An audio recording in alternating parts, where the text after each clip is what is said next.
Okay. Good evening. We will open the January 5th, 2022 Environmental Planning Commission meeting for the City of Mountain View. And it's called to order at 7:01 p.m. This meeting will be conducted in accordance with the City of Mountain View City Council Resolution number 18629 in accordance with Assembly Bill 361. All members of the EPC are participating in this meeting by video conference with no physical meeting locations. Members of the public wishing to observe the meeting live may do so at mountainview.legistar.com or on YouTube at mountainview.gov/YouTube and on Comcast Channel 26.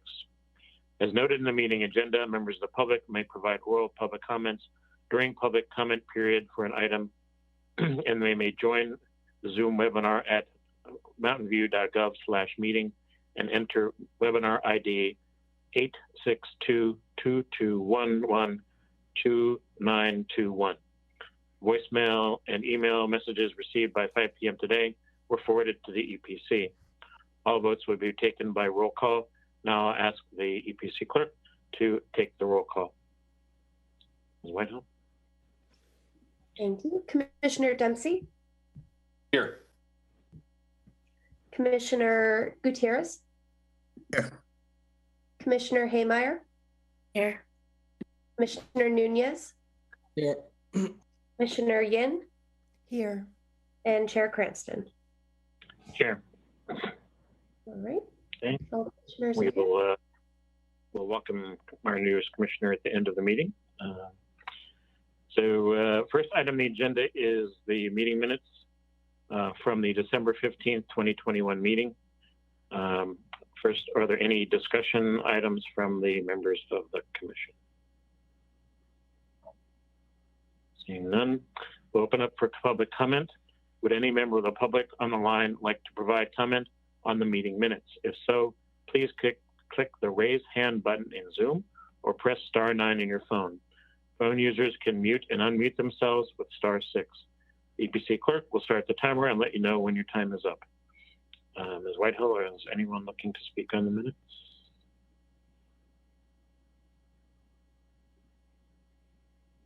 You're on mute.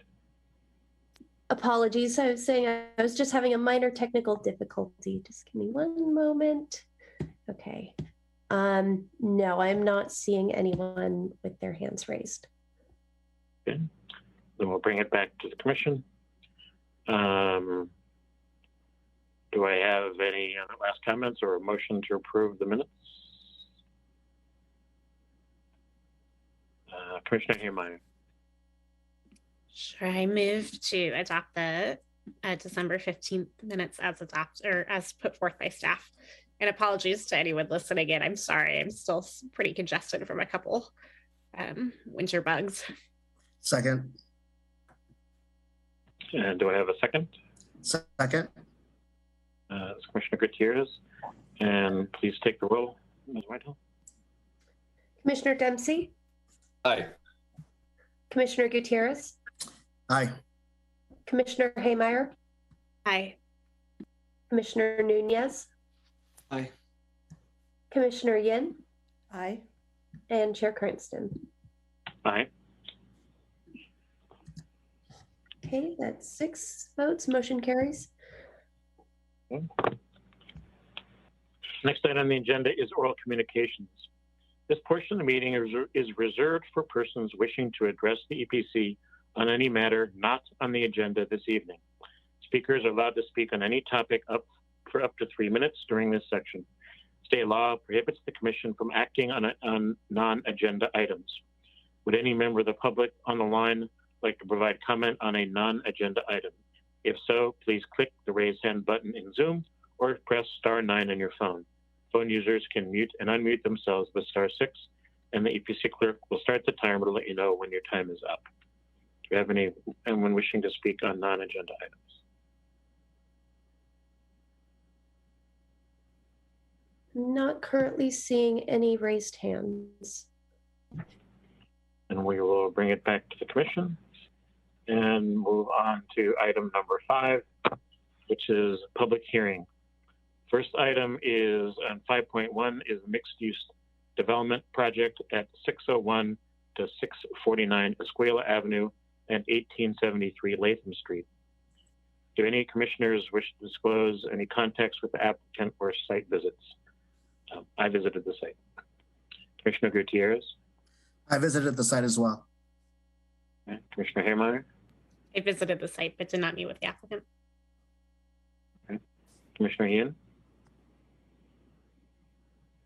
You're on mute. I did also visit the site, did not speak to the applicant. Okay. Commissioner Nunez? Yeah, I visited the site but did not meet with the applicant. And Commissioner Dempsey? I have visited the site but have not met with the applicant. Thanks. And we will start off with a presentation from Ellen Yao, project planner, and Stephanie Williams, planning manager and zoning administrator. Ellen? Great, good evening. I'm going to share my screen. Please let me know once you see it.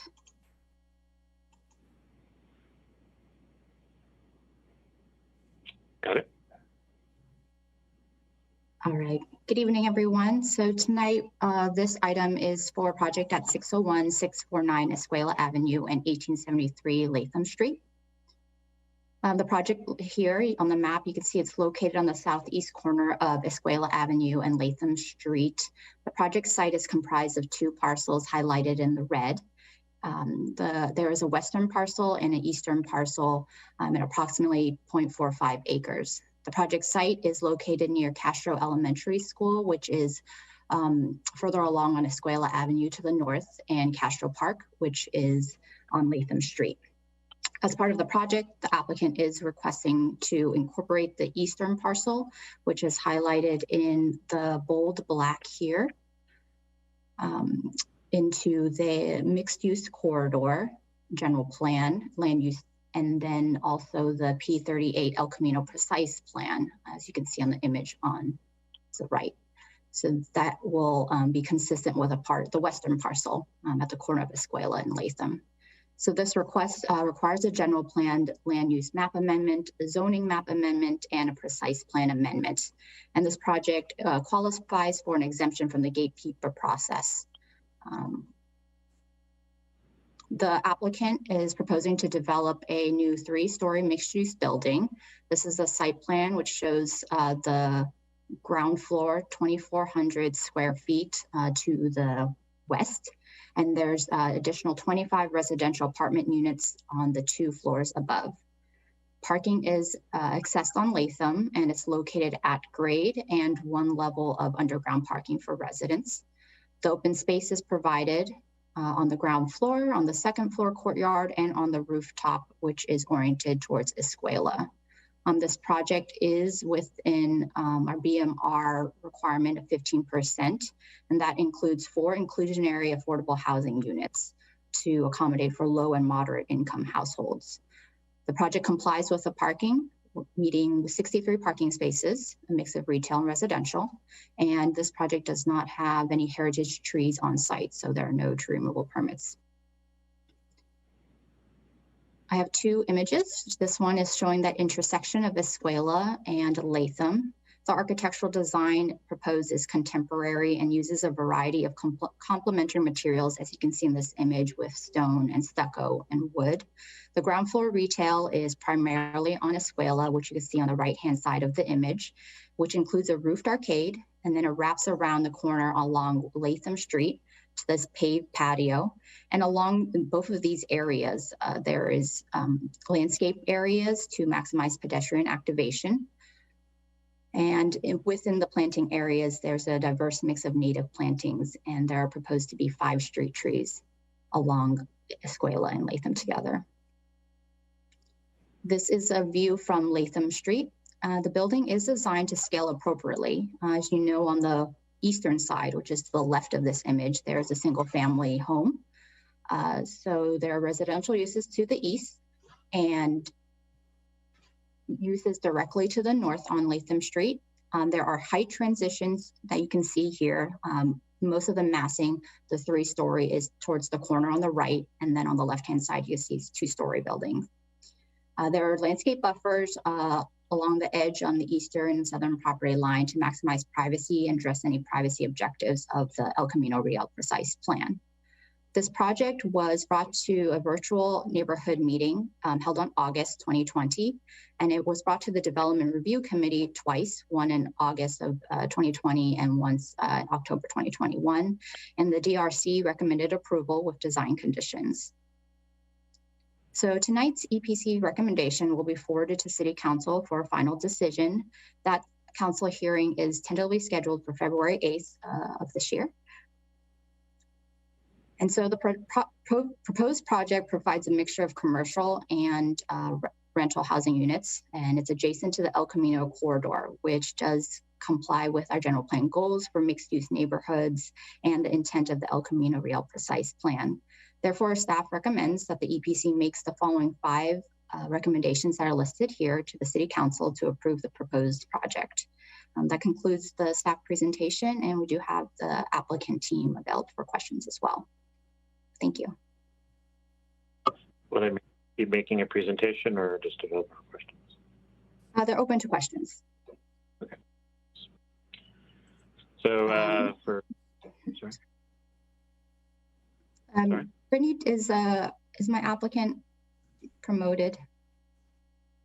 So I did promote, perhaps if the applicant is in the attendee box and can please raise their hand. I wasn't able to actually find your applicants in the attendee box. Okay. I see his hand raised. Okay, good. It looks like, yes, he did get promoted. Some weren't in the attendee box, So for folks who haven't been through a meeting like this before, as this is a topic that we'll be voting on, the process is that we first open up for questions from the Planning Commission, then turn it over for questions and comments from the public, and then return back to the EPC for final discussion and vote. So at this point, are there any questions from commissioners regarding the project? Commissioner Gutierrez. Thank you, Chair Cranston. Hey, I have a quick question. What's your all plan in terms of dealing with the traffic issues when you start your construction project and it coincides with the school year? Well, Commissioner, that's a very, very good question. As you know, the city's going to require us to have a transportation plan in place for those kind of things. So, we'll have construction, flag guys out there. I mean, the whole thing will be controlled via, flagmen with stop signs and all this stuff. It'll be somewhat of a challenge, but of course, a lot depends on. I mean, are the kids going to be in school? Then who knows with this crazy COVID stuff, right? But we'll come up with a plan, and that's one of the conditions of approval, that we have to have a plan in place prior to obtaining a building permit. So we'll be working with our civil engineer, our traffic engineer. Hexagon was part of that analysis through the EIR. We've done a lot of work with Hexagon over the years, and we'll come up with a plan that's going to work for public works and also the safety of the kids, and also the accessibility for the people who live in the neighborhood. They've got to be able to get in out of that area as well. So I'm sure we'll probably have 1 or 2 whacks at it before we all agree something that works, but we're planning to have a plan in place that will be very geared towards safety and control of traffic and protecting the kids when they walk to school, those kind of things. And just as a follow-up, thanks for bringing up the neighborhood part of it, because that was my second follow-up question, so I'm glad you addressed it. Thank you. Thank you. Commissioner Nunez. Thank you, Commissioner Cranston. So a couple questions. First is for the applicant and staff. I noticed that the staff report noted that the commercial square footage is set to be 2,400 square feet, but in the project plan, it cites 2,700 square feet.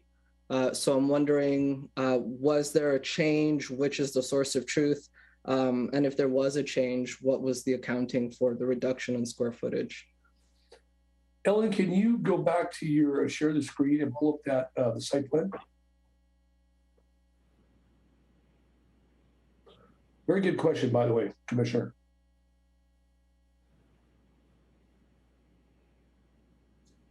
So can we share her slides again, please?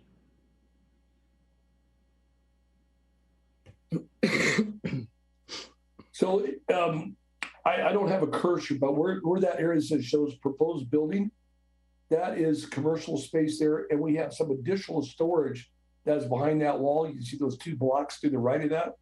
That would be also that support space for the commercial. So the 2,400 square feet is net usable in the commercial area. So that's what the difference is. So, sorry, just which blocks? See that building? See where it says proposed building? Yeah. If you go to the right, you'll see that there's a door that goes to the parking lot, right to the right of D, right there. Okay. The room above and below, those are sharing some of that area with storage for the commercial space. So the 2,400 square feet is net usable. 2,700 square feet would be the gross. Okay. All right. That makes sense. And you're probably going to ask this question, so I'll just jump in and address it. That space is designed to be very flexible. We could have 2 tenants, 1 tenant, 3 tenants. That's why we have access points around both sides of the building. So we create flexibility on that for whatever type of tenant we may get in the future. But one thing we were very concerned about is we made sure there was some additional area outside of the commercial space for potential outdoor dining. As we all know, with COVID, things have changed how people look at, if we have an opportunity to have a small eatery or something, people are going to want to be able outside. And that's what that space is for on the outside of the building. So we get activation of the users on the exterior of the building. So they'll be outside, but they're under an overhang, so they're protected. Part of the problem, as we all know in today's world, is that, yeah, you want to be outside, but it gets pretty doggone cold out there if you're not protected or you don't have heaters. So we will have actually heaters in those overhangs. So those become a very nice form of space, which will be very usable year round. Awesome. Cool. And then the second question I have, thanks for answering, by the way. The second question I have is also for, I guess, a mix of staff and the applicant. So I understand that there is one of the parcels is currently occupied by a single family home. And I also understand that there was some kind of timing, mix up with, our own determination or the city's determination that this project would be falling under SB 330. And then also the occupant of that single family home vacating the premises. And I will disclose, I actually had, just before the pandemic happened, actually knocked on that person's door and had an opportunity to speak to them. And I didn't anticipate I wouldn't have a chance to go back and actually talk to them. But I am very curious about the applicant. I guess first question is to the applicant, what are the steps that have been taken for you to determine what kind of relocation assistance is necessary for this tenant or the former tenants? What was the cadence of outreach that was attempted to, get in touch with the former residents once it was clear that they had vacated and the mix-up was clarified? And then for staff, if it was kind of, a timing mix-up or something like that, like what are the recourses available for us to try and get back in touch with the tenant, or if someone from the community can produce the contact information of that former resident, what would be the mechanisms available for us to ensure that they can get their due relocation assistance? So I guess I'll go to the applicant first. Those are all good questions. The outreach was handled by the owner of the property, Nancy G, and she's had continuing dialogue with the commercial tenants. She's let them know, and they've expressed, and several people have already left. From what I understand, and that this is not held in stone here, but those tenants left on their own, not because this project was coming. As you all know, you've been involved in this industry for a while now. So if we get approval from council in February, hopefully everything goes well, it's going to be 15, 16 months before we're going to break ground. And it's going to be probably 15 to 16 months thereabouts construction sequence to get through this whole thing. So they've been, from what I understand, they've actually been out of the house for several months. So I think it was a personal situation that required them to move and they weren't moving out because they're afraid of the construction. So, but I can't answer for a fact because I didn't have any meetings with the tenants, was handled by the owner. Cool. And I'll just kind of, before going to staff, I'll just touch on that, just given that I would be interested in seeing what would be available. I mean, even if you guys would do it, we can't maybe kind of compel anything, but it would be nice just from a community perspective to know that if we were able to get back in touch with those people, that there would be something that could be done. Just because I would disagree that it's a personal choice insofar as when someone wakes up one morning and there's a redevelopment sign on their front yard, that choice actually doesn't become so much personal, so much as a matter of time. And just given the language barriers prevalent in that neighborhood, it would be difficult, from my understanding of that community, it would be more likely that someone would just self-evict only because they aren't as capable of being savvy from like a time and personal management perspective to all of these rules and development, or even know that trail might be available to them. And so then I guess for staff, I would be curious about knowing what would be able for us to be able to kind of in the late stage of the game, what could we do to ensure that if we can get in touch with these people, that we review eligibility for TREO, and if they're found to be eligible, that we can get this assistance to them. Thank you, Commissioner Nunes. We do have with us Michaela Hellman-Tincher from Housing. We appreciate you bringing up that concern, and we do our best to reach out through the applicant and the property owner to get that contact information. We do have specific forms asking of the applicant to provide that information so we can make sure we do our due diligence as well. So as noted by the applicant, some of the timing of us getting that information and being able to contact has made it a little bit difficult. I will pass it to Michaela to see if she has additional information. Thanks, Commissioner Nunez. Certainly, if we were in touch with the applicant, I think we would take the steps to figure out what, if anything, we could find that they were eligible for. We always want to make sure that people are getting what they're eligible for. So if that were to happen, we'd be happy to do the due diligence with the tenant and see what's possible. Okay. Yeah, and we'll be glad to work with staff on that basis. That's not going to be an issue. Awesome. Thanks. Those are my questions. Appreciate it. All right, Commissioner Yin. Yes, thank you. Two very quick questions. I think maybe it's just my not understanding. It's just a clarification question. I know there was a request for a very small minor exception to some setbacks on the upper floors, and one was for the Juliet balconies and the coverings, and the other was for patio. I wasn't sure where the patio was. Like which patios were you speaking of that that is listed? Thank you, Commissioner, and I'll take that. Let me share my screen again so you can see. These are the patio along Escala. So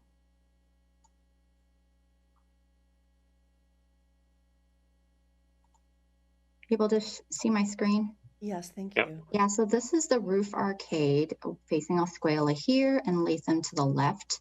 So these are actually patio spaces for the second floor.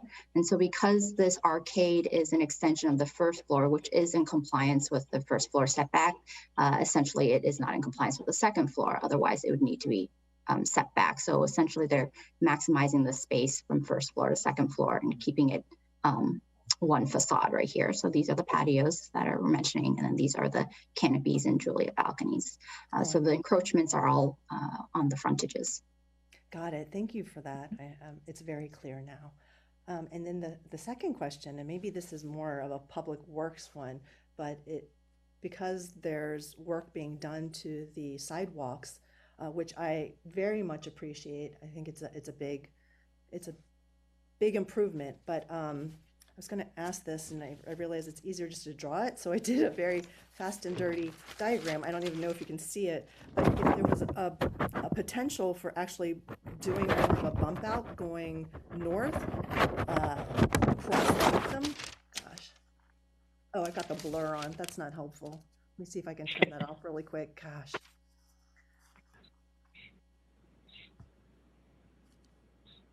All right. So if that's Latham and the project is on the top, or if the, sorry, the bottom. If the That'd be correct. It'd be on that side. Yeah, you're already bumping out, which is really nice to decrease this distance. And I see that the street Latham already kind of cuts in. I was wondering whether we could also do this. It's such a walked area. It would cut like, I think it's about 5 feet. If we could bump it out another 5 feet, and if we did the same on the north side, 3 feet, we're decreasing the street by 8 feet that you have to feel like you're crossing. You know what I mean? So it adds to the safety and the walkability of the area. And because it's mixed use now, because it's now a destination, given the commercial ground floor, I didn't know if there was any reason not to potentially look at that. You know, I will tell you from the from a design standpoint, you know, there's some very valid points that you just made. And I will tell you from working with staff, we're flexible. If staff and public works teams, that's a good idea to do, we'll be glad to do that as part of the project. I think it would enhance that corner experience. So, and you've seen it done in many other communities around the South Bay. So we'll go either way. If the commission decides that's a good way to go and we can work out the details for staff, we're all for it. I know that's definitely something internal to the city, and I just, in putting it out there, I know that it may not be easy to answer right now, but it would be great to investigate, given that there are the 2 schools there and destinations and mixed use and getting to El Camino corridor from the neighborhoods. Commissioner Yang, I'd like to speak to that. So Public Works did review the bulb out along that way. Just the way it's designed right now, because of the existing commercial across the street, there would be some conflicts with the driveways there. So therefore, you know, we're just following the California Escala shoreline study, which just has the main bulb out along Escala. Would there be any chance to look at it again? Just to see if it is possible to get a tighter bulb out, and just, yeah, any little bit helps in terms of the feeling of when you're crossing. Just safety also. Cars have to slow down when they get there because it pinches. I just wasn't sure if that's a possibility. Yes, we can definitely take your ideas back. I know Renee Gunn from our Public Works Department is with us tonight, so we can definitely take those ideas back and take a look. I don't mean to step on toes, and I know it's more complicated than it is coming to us. It's just a thought.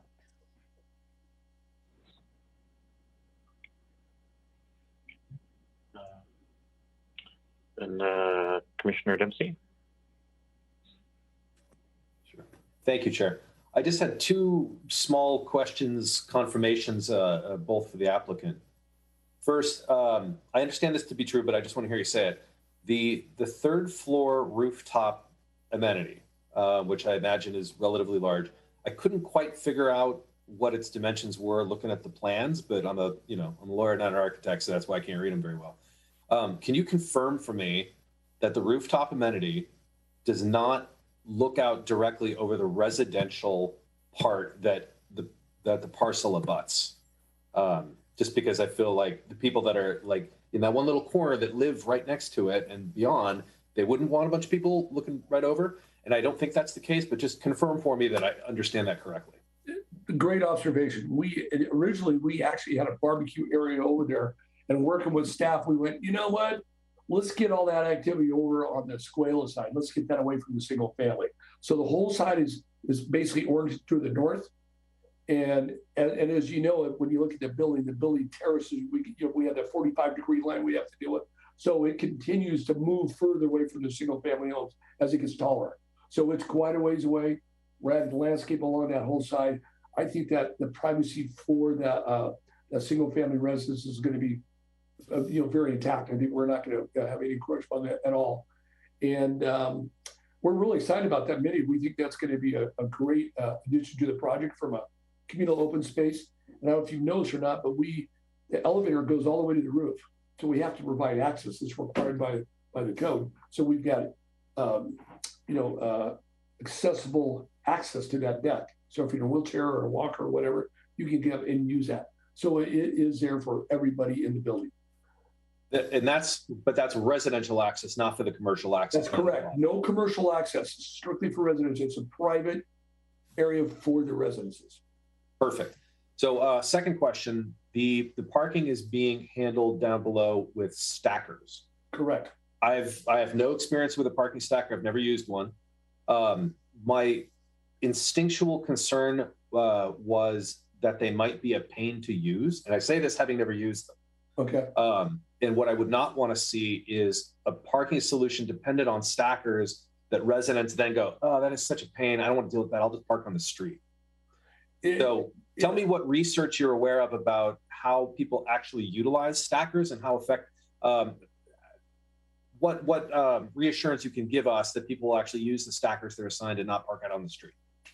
So we've started designing several projects that use mechanical stackers. And before we got involved with that, we actually went to several sites that have these that are currently built in and being used, being occupied.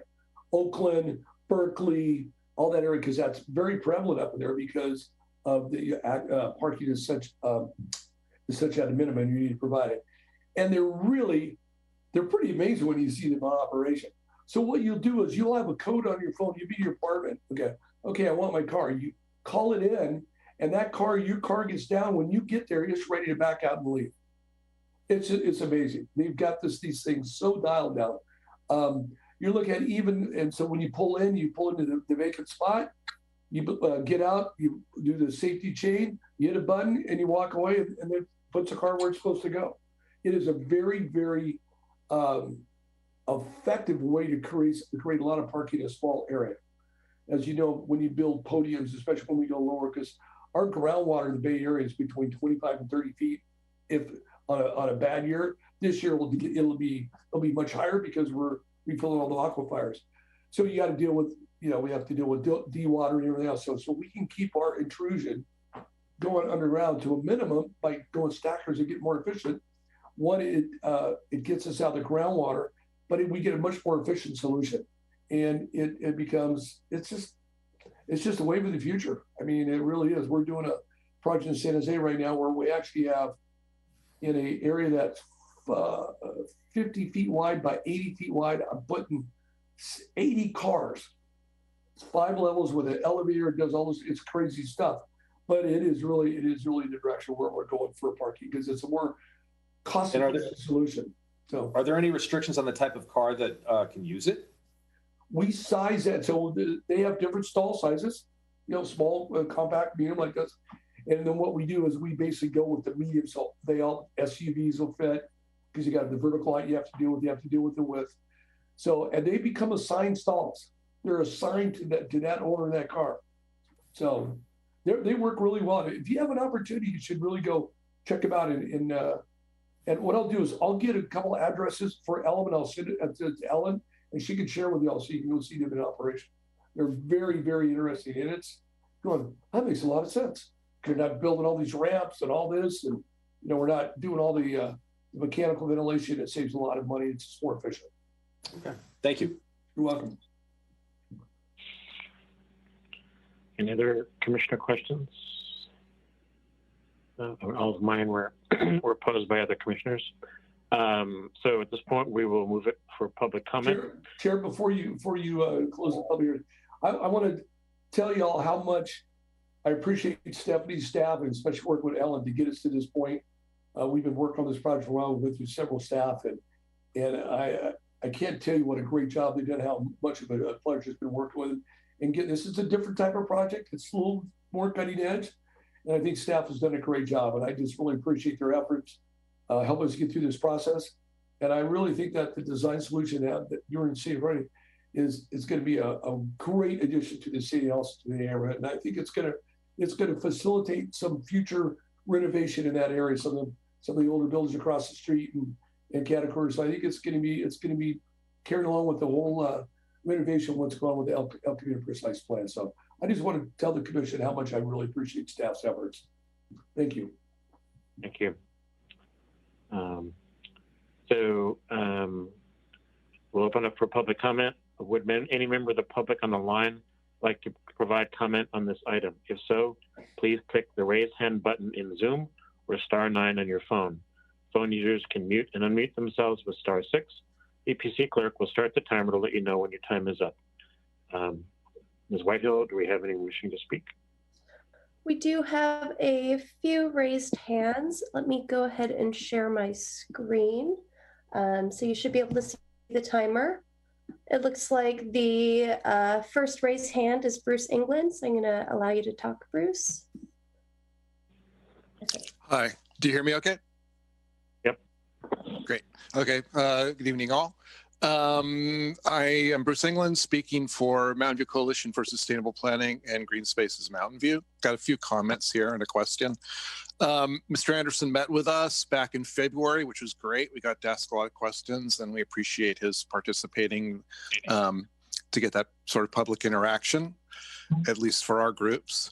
The question I have before the comments is about EV charging. I didn't see anything in the staff report, and I didn't look at the other materials, so maybe it's in there and I'm just not aware of it. But some sort of facilities for tenants being able to do EV charging on site, that would be interesting to know. And then going to comments, with the landscaping, we probably brought this up with him, but native, drought tolerant, climate resilient, pollinator friendly landscaping as much as possible around the area there would be wonderful. And then to echo what Commissioner Yin was talking about with infrastructure beyond the perimeter of the project, which is more the city realm, the California Escala Shoreline Project is actually unscheduled in the CIP documentation. So it's not active, and yet it was a very hot topic some years back when William Ware was killed at the bus stop at Escala in California. And those of us who have been around long enough know the pain that that caused within the community. William was very active in the community, so he was very well known, and it was truly a loss, and it was an unnecessary fatality. So traffic calming and complete streets and all that, all along that corridor, Escala and California in that area is very important. And as was already mentioned, there's now retail in that area. There has been actually, and the schools there, and then access out to El Camino. Somehow it seems to us that having the CES project activated such that when these opportunities come along that we really can improve the bicycle pedestrian experience through there. It's not ideal as it is. And then lastly, Mr. Anderson made the comment about elevators going up to the upper deck. That's fine, but we're interested in seeing active design in new projects where stair walking is emphasized over elevators. So I assume that there would be both, but that if the stairway is clearly located and is emphasized over the elevator to encourage people to use that way of getting up and down, that would be better. Thank you. Mr. Chair, do you want me to address Mr. Anderson, we're going to go make sure we get everyone's questions. Okay. So please, Ms. White. Yes, the next speaker is Daniel Hulse, and I apologize. It looks like having an issue with the timer, so hopefully that will resolve. But Daniel, I'm going to go ahead and allow you to talk. All right, can you hear me? Yes. Yeah, so I'm just here to voice my support for the approval of the project. I think we need to build more homes here in Mountain View. This gives us 300 of them, or more than 300 of them, which is a big deal, and at very little expense to existing tenants or facilities over there. So this is a really good project, and it's a really good place to be building. It's near the Caltrain. Near the Caltrain station, plus, of personal interest to me. It's near Moffett Field and the bike trail. So really, this is exactly the kind of project that we should be approving. So just voicing my support. Thank you. And just for attendees, just a clarification, we're still discussing the small project at 601 Escala, not the one at 555 West Middlefield at this point. So, are there any other speakers, Ms. Whitehill? I am not seeing any other speakers. Okay. Then we'll bring it back to the commission.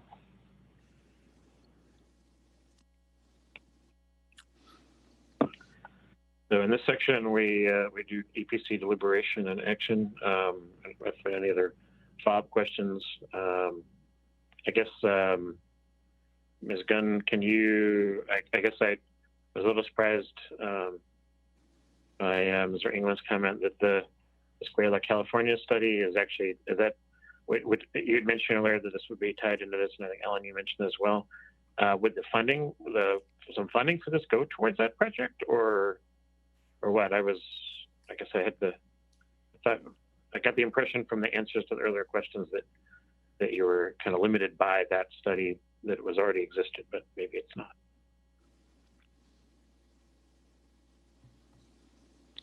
Ellen or Renee?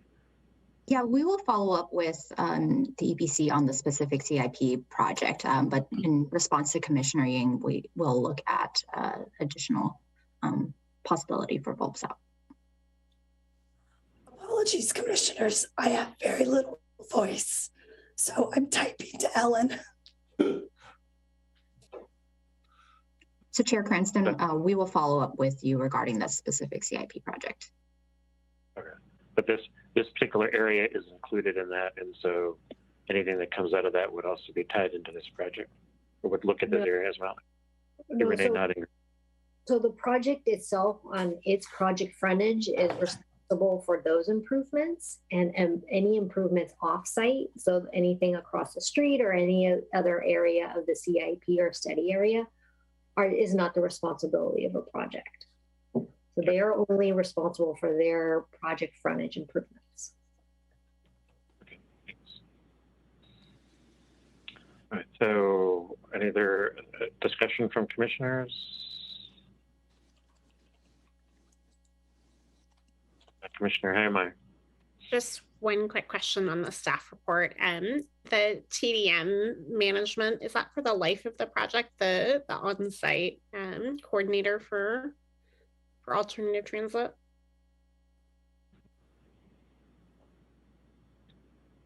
That's correct. Life of the project. It's just that this seems like a much smaller project than some of the other residential ones that we've looked at, so I wasn't sure if it sunsetted. Thank you. Commissioner Ian.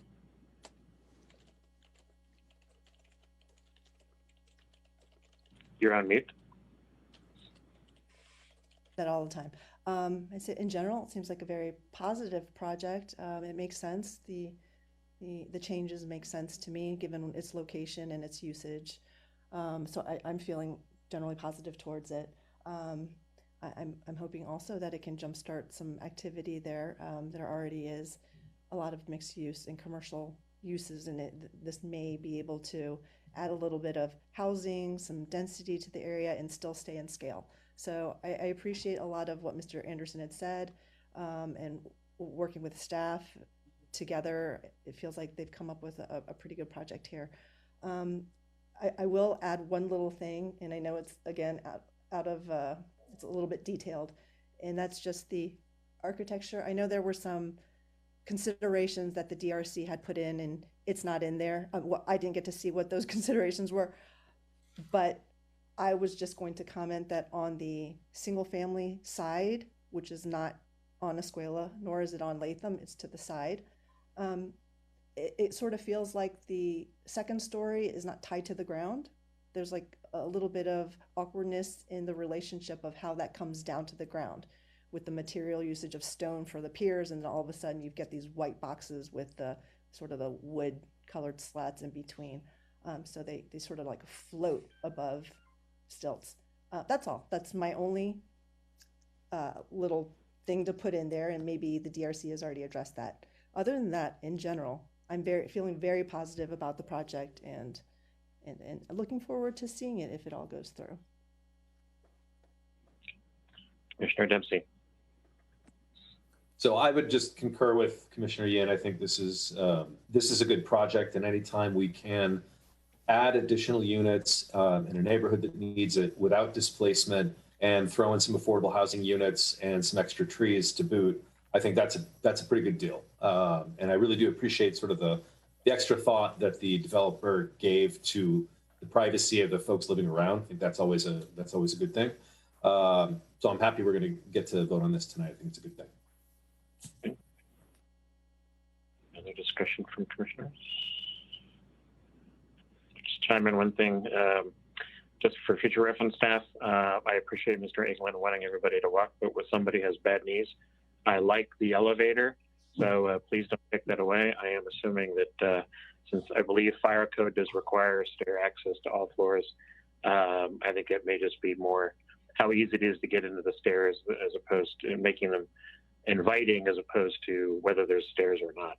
So I'm hoping that's the case, that they're not something that looks like it's only for fire use, but they're welcoming is a good thing. But overall, I think it's a good project. It seems like it can fit well into the neighborhood, and we'll be supporting it. So other comments or discussion? Commissioner Dempsey, you have your hand raised again. I have my hand up. I think it might be, the shade might be a little disappearing. Yeah, I also am generally very supportive of opportunities to add significant housing on areas where there is not significant housing units available. So that's a huge win for me. One of the things that I did recently have an opportunity to appreciate is architecture in Chicago.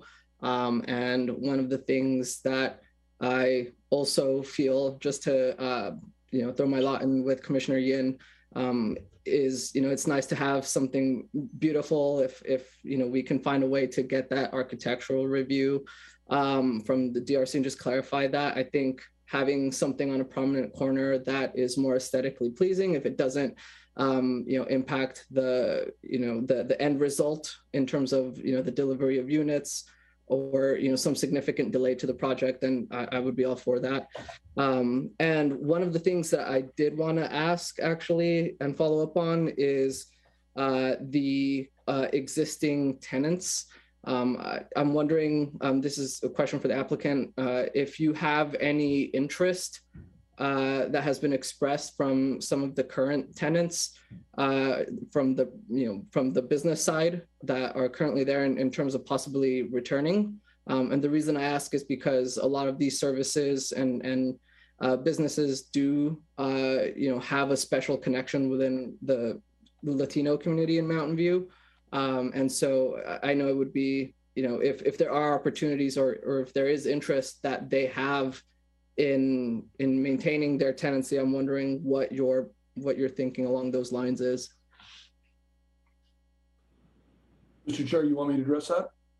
Yes, Mr. Anderson, please. Nancy G has spoken at length with the tenants, and like I said earlier, they've been having a pretty tough time through this COVID. So they've been asking for half rent or no rent, and none of them have indicated to her that they're going to come back. And she told me, she goes, they got first right of refusal. So we'll have to see what happens with the economy, et cetera, et cetera. But yes, that has been discussed with the tenant. Okay, awesome. Yeah. Other than that, I know I'll try to see if I can get contact info for the previous single family home residents who used to live there. But other than that, I am very appreciative of this project. Commissioner Heilmeyer?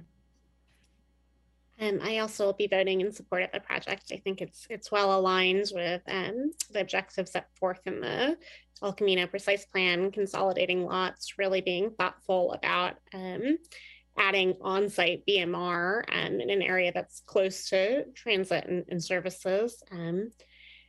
To echo Commissioner Nunez's comment, I know this isn't the purview of EPC, but perhaps the downtown committee or others really can start to look at, as we're doing more of these redevelopment projects, where are there policy objectives or considerations that council might want to have for business relocation assistance, because some services might not come back and some, it might just be a game of leapfrog of, as we're developing new projects, where can there be some interim space. So I know that's not this project to solve, but it's come up before with the EPC, and it's something that I think our small business community really doesn't have bridging opportunities when these things happen, even though they're on balance great for Mountain View and for the neighbors who we will welcome to our community when this project gets built. So thank you for a thoughtful project, and I look forward to supporting it and seeing it come to fruition.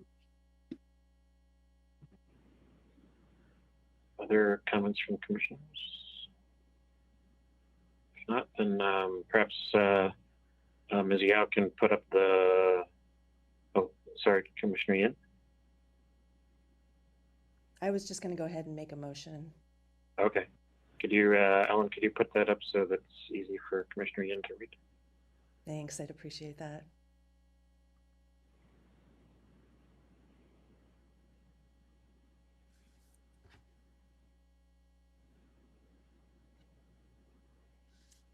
So I make the motion to recommend the City Council adopt the initial study mitigative negative declaration for the 601 to 649 Escala Avenue and 1873 Latham Street mixed-use project pursuant to the California Environmental Quality Act, CEQA. 2, recommend the City Council adopt a resolution of the City Council of the City of Mountain View amending the general plan land use map from medium density residential to mixed-use corridor for the property located at 1873 Latham Street. 3, recommend the City Council adopt an ordinance of the City of Mountain View amending the zoning map from the R3 2.5 multifamily residential zoning district to the P38 El Camino Real precise plan for the property located at 1873 Latham Street. 4, recommend the City Council adopt a resolution of the City Council of the City of Mountain View amending the El Camino Real precise plan to incorporate the property located at 1873 Latham Street within the plan area.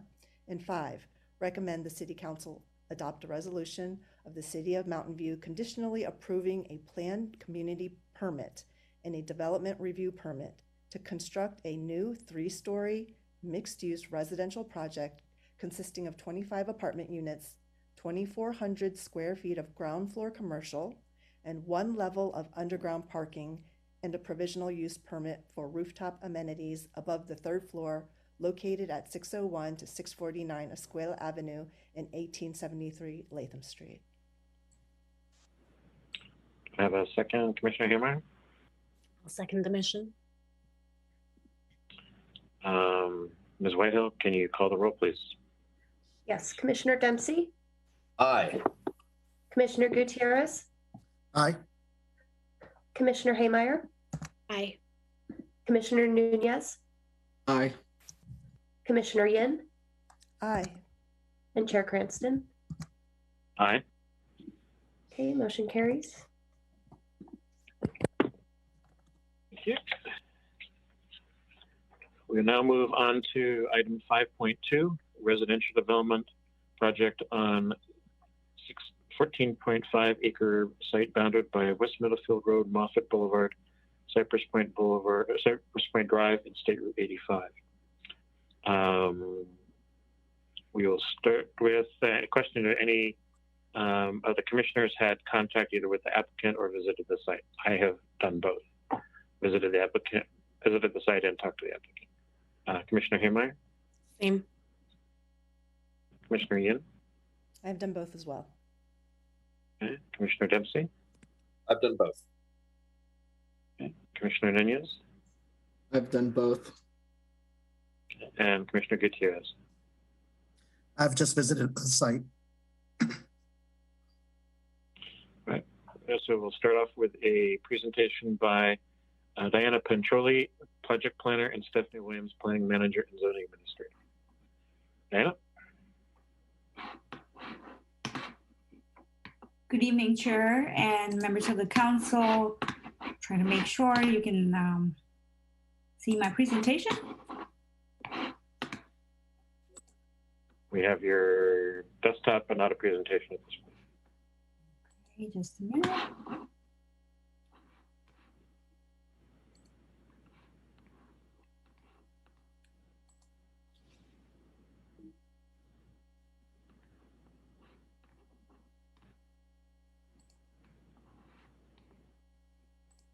Let me try it one more time.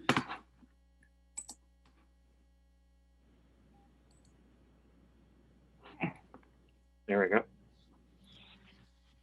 Happy New Year to everyone, and thank you for hanging in with me while I figured this out. My name is Diana Pancholi, Senior Planner with the City of Mountain View's Planning Division, and I have with me tonight our Zoning Administrator and the Planning Manager, Stephanie Williams. The item in front of you tonight is a multifamily residential infill development proposal at 555 West Middlefield Road. The 14.5 acre project site is located on the south side of Middlefield Road, bounded by Freeway 85, Moffett Boulevard, and Cypress Point Drive to the south. The existing project site is developed with 402 apartment units and its associated amenities and surface carports. The project site is within a 1/2 mile from downtown and the Mountain View Transit Center as well. A little bit of a background, in July 2015, City Council authorized staff resources for the consideration of general plan amendment from medium density residential to high density residential, and also a rezoning from P, which is planned community, to R4, high density residential, for addition of 324 units on this existing residential site. Subsequently, applicant submitted informal application, which was reviewed by EPC and City Council at a study session in 2017. Council supported the overall project with further guidance on some of the key aspects of the project. Following this, the applicant has done several community meetings to gather public input and worked with staff to refine the project. In early 2021, staff brought back the project updates to EPC and City Council at study sessions. At this meeting, City Council provided overall support for the project and support for a reduced project density of up to 50 dwelling units per acre and wider sidewalks along Moffett with preservation of existing trees on site. The development proposal in front of you tonight includes a general plan amendment to allow addition of 323 new units in 3 new residential buildings, underground parking garages, new amenity buildings, and associated site improvement. The proposed unit mix consists of 9 studios, 150 one-bedroom, 132 bedroom, and 34 3-bedroom units. The project has 3 street frontages: Middlefield Road, Cypress Point Drive, and Moffett Boulevard. The vehicular entrance to the underground parking garages are provided from Middlefield Road and Cypress Point Drive. Various on-site amenities are included throughout the project, and the project also includes a new bicycle pedestrian path adjoining Block A and the new park parcel connecting Middlefield Road to Cypress Point Drive. Based on the council direction, the applicant revised the project, and the revised proposal includes 323 new apartment units, preserving all the 402 existing units on site, which is causing no displacement. They will be offering 48 affordable units from very low income to moderate income household units. Part of the project is also dedication of a 1.34 acre park and additional payment of park fee, below grade parking, bike and pedestrian connections, voluntary community benefit over $1.97 million, 75% of native planting in all the planting that is proposed on site, and voluntary rent reduction during construction phase. All of the new buildings that are being proposed utilizes an eclectic mix of contemporary and traditional architectural elements. The applicant team has made several modifications to the design of the project based on EPC, City Council, DRC direction. Early in the development review process, the applicant has proposed a more commercial and office type appearing residential building. Staff and DRC has worked with the applicant to include traditional residential elements in the contemporary residential building design. Another significant change that happened after the last City Council meeting was reduction in the number of units on the 4th floor in Block C building on site to meet the new density requirement. The buildings uses a range of strategies to fit in the area and reduce the overall appearance of building height and mass, such as upper floor setbacks, and application of material and colors to complement existing surrounding residential neighborhood. The project will be replacing all the existing carports on site and will be using model parking ratios with 100% unbundled parking. Project also includes a robust TDM plan to achieve 10% trip reduction. The project is proposing approximately 3.25 acre of common usable open space and a dedication of 1.34 acre public park to the city. The common open spaces would feature landscaping and other amenities. Based on previous input, the applicant has modified the project proposal to preserve more trees on site and reducing the total number of requested heritage tree removals from 117 in previous proposal to only 57 in this proposal. In total, 190 new trees would be planted on site.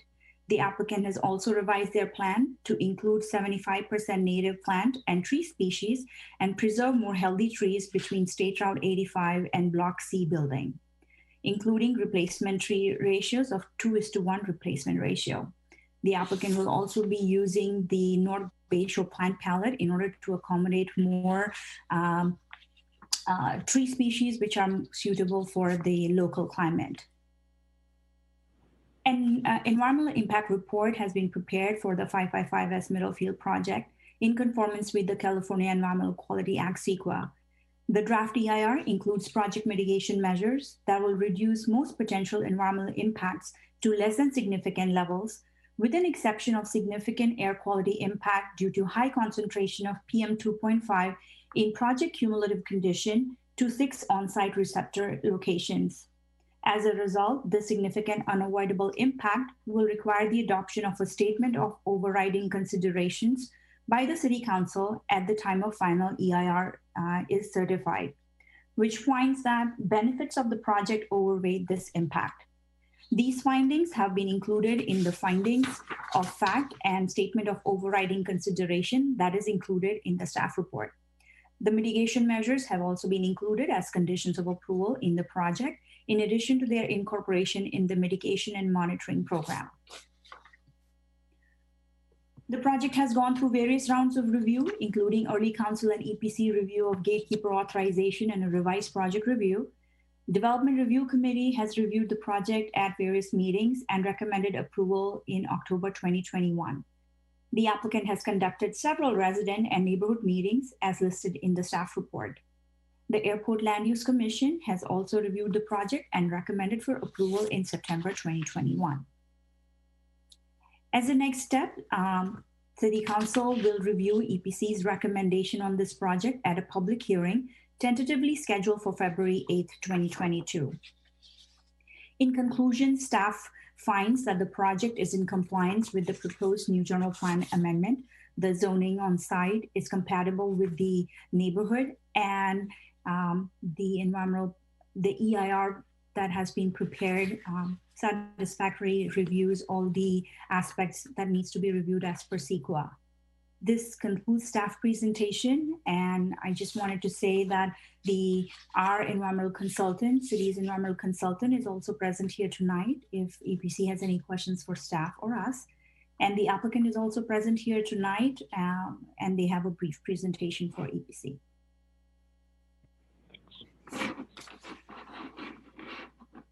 We bring up the applicant's presentation.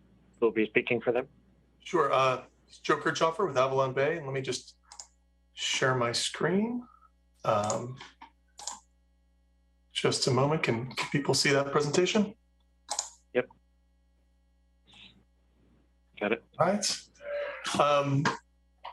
Well, like I said, Joe Kirchhoffer from Avalon Bay. I'd like to thank the commission for the opportunity to present this evening. And thanks very much also to staff for all their hard work on this application over the past 6 years. We are very excited to be here today asking for your approval of this project. Avalon Bay is a long-term property owner in Mountain View, and our philosophy is to build for the long term. We plan to own this property for decades, and our goal, as with the goal of all of the new development work that we do, is to make a lasting impression on the communities that we serve. And with this project, we can do just that. Excuse me, a lasting positive improvement to the communities that we serve. And we plan to do that with this project. This is exactly the type of thoughtful, transit-oriented, infill residential development that the City of Mountain View has prioritized in all of your long-range planning efforts. The project will make better use of underutilized areas on a site that's already zoned for residential. This space is now devoted to parking cars. We are going to move those cars underground, and we're going to make better use of that space by providing homes for more Mountain View residents. The project provides 323 new homes to the City of Mountain View, including 48 new affordable units. This is a large number of homes. It's not easy to find space in Mountain View for a project this scale without tearing something else down, and we've been able to do that with this project. Not only that, but 48 affordable units is the size of a medium, average-sized nonprofit, 100% affordable housing new development. So this is a very meaningful increase in the city's affordable housing stock. The affordable units are spread throughout the residential buildings. They're on every floor. They're in both buildings, and they will be delivered at the same time as the rest of the new homes. Moreover, many of them are large family-sized homes. There's a lot of 2- and 3-bedroom affordable units, and that is a specific priority for the city's housing department.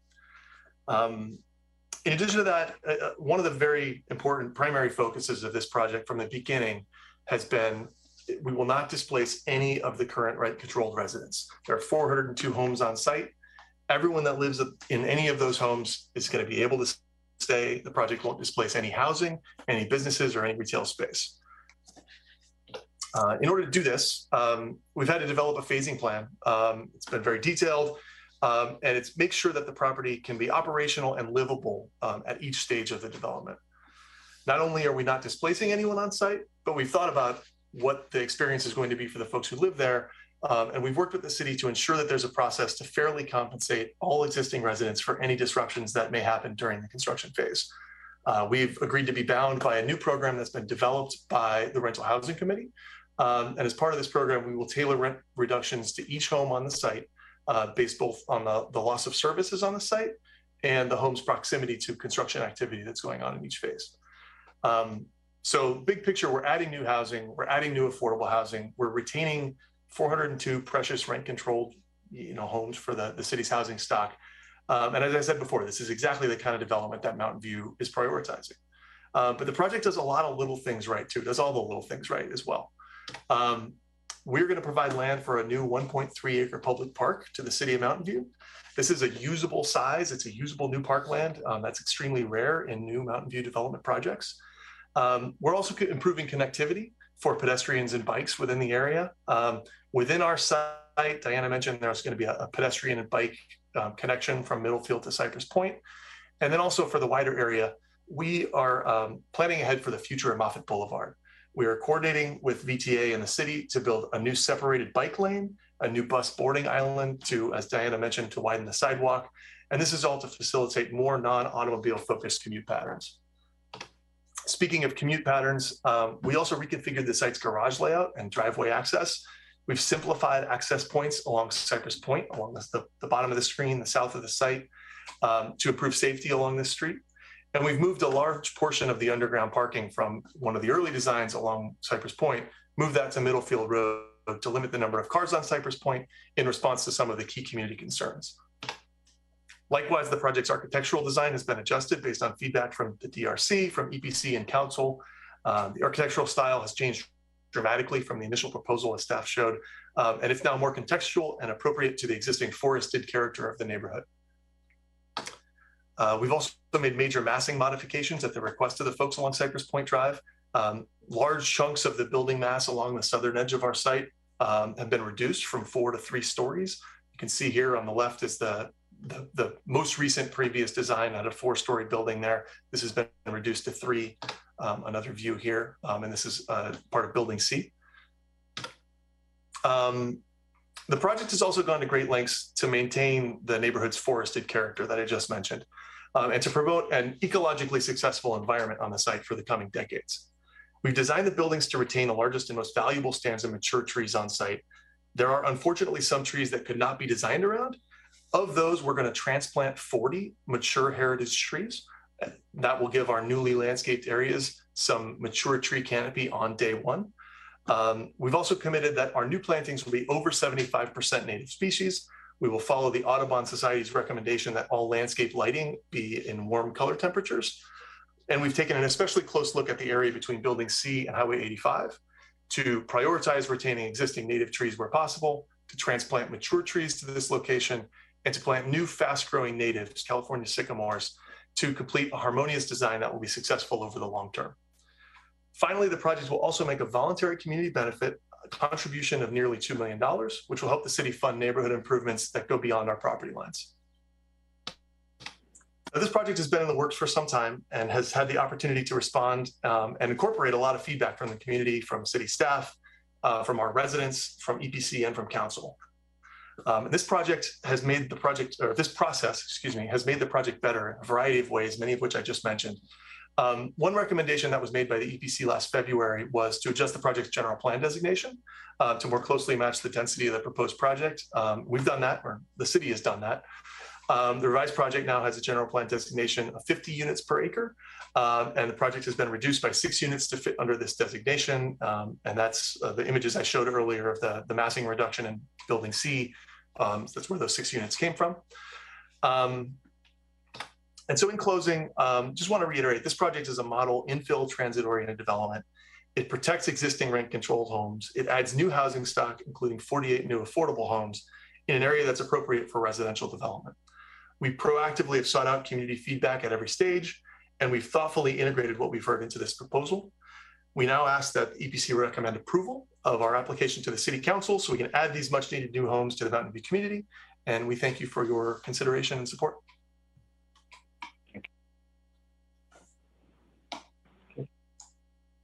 So we'll start with questions from commissioners. Commissioner Nunez. Thank you, Chair Cranston. I'll lower my hand. So I think there's a question for staff, and then I'll kind of dovetail that into the applicant. I know that you answered it in our questions earlier, but I guess I'm just wondering, just for a kind of verbalization understanding, can you help explain a little bit more around the air particulate matter and some of the cancer risk that may be associated to that regarding this project? Sure, Diana Pincholi, project planner. So the proposed project is an infill development with existing units on site to remain during construction. The most impacted receptors are the existing units on the project site, which are the closest receptors. Redevelopment of an infill site and excavation of underground garages involves heavy construction equipment and heavy construction work in close proximity to the existing land uses. Very few Mountain View projects of this scale have identified a significant air quality impact, mainly because majority of the large residential projects in the city involve displacement of the existing on-site tenants, which are the closest receptors. This impact is frequently seen in projects of the scale and larger in surrounding communities as well. The EIR discussion of the air quality impacts is complex, as there are several pollutants that are discussed together. In particular, the EIR analysis evaluates criteria pollutants, emissions, toxic air contaminants, known as TSEs, and particulate matter, known as PM 2.5 and noted in the EIR. The Bay Area Air Quality Management District has adopted thresholds of significance for construction-related TSE and PM 2.5 that are based upon health risk. According to the EIR analysis and modeling, with implementation of identified mitigation measures, the cumulative PM 2.5 concentrations would remain above the Bay Area Air Quality Management District thresholds at the on-site receptor locations.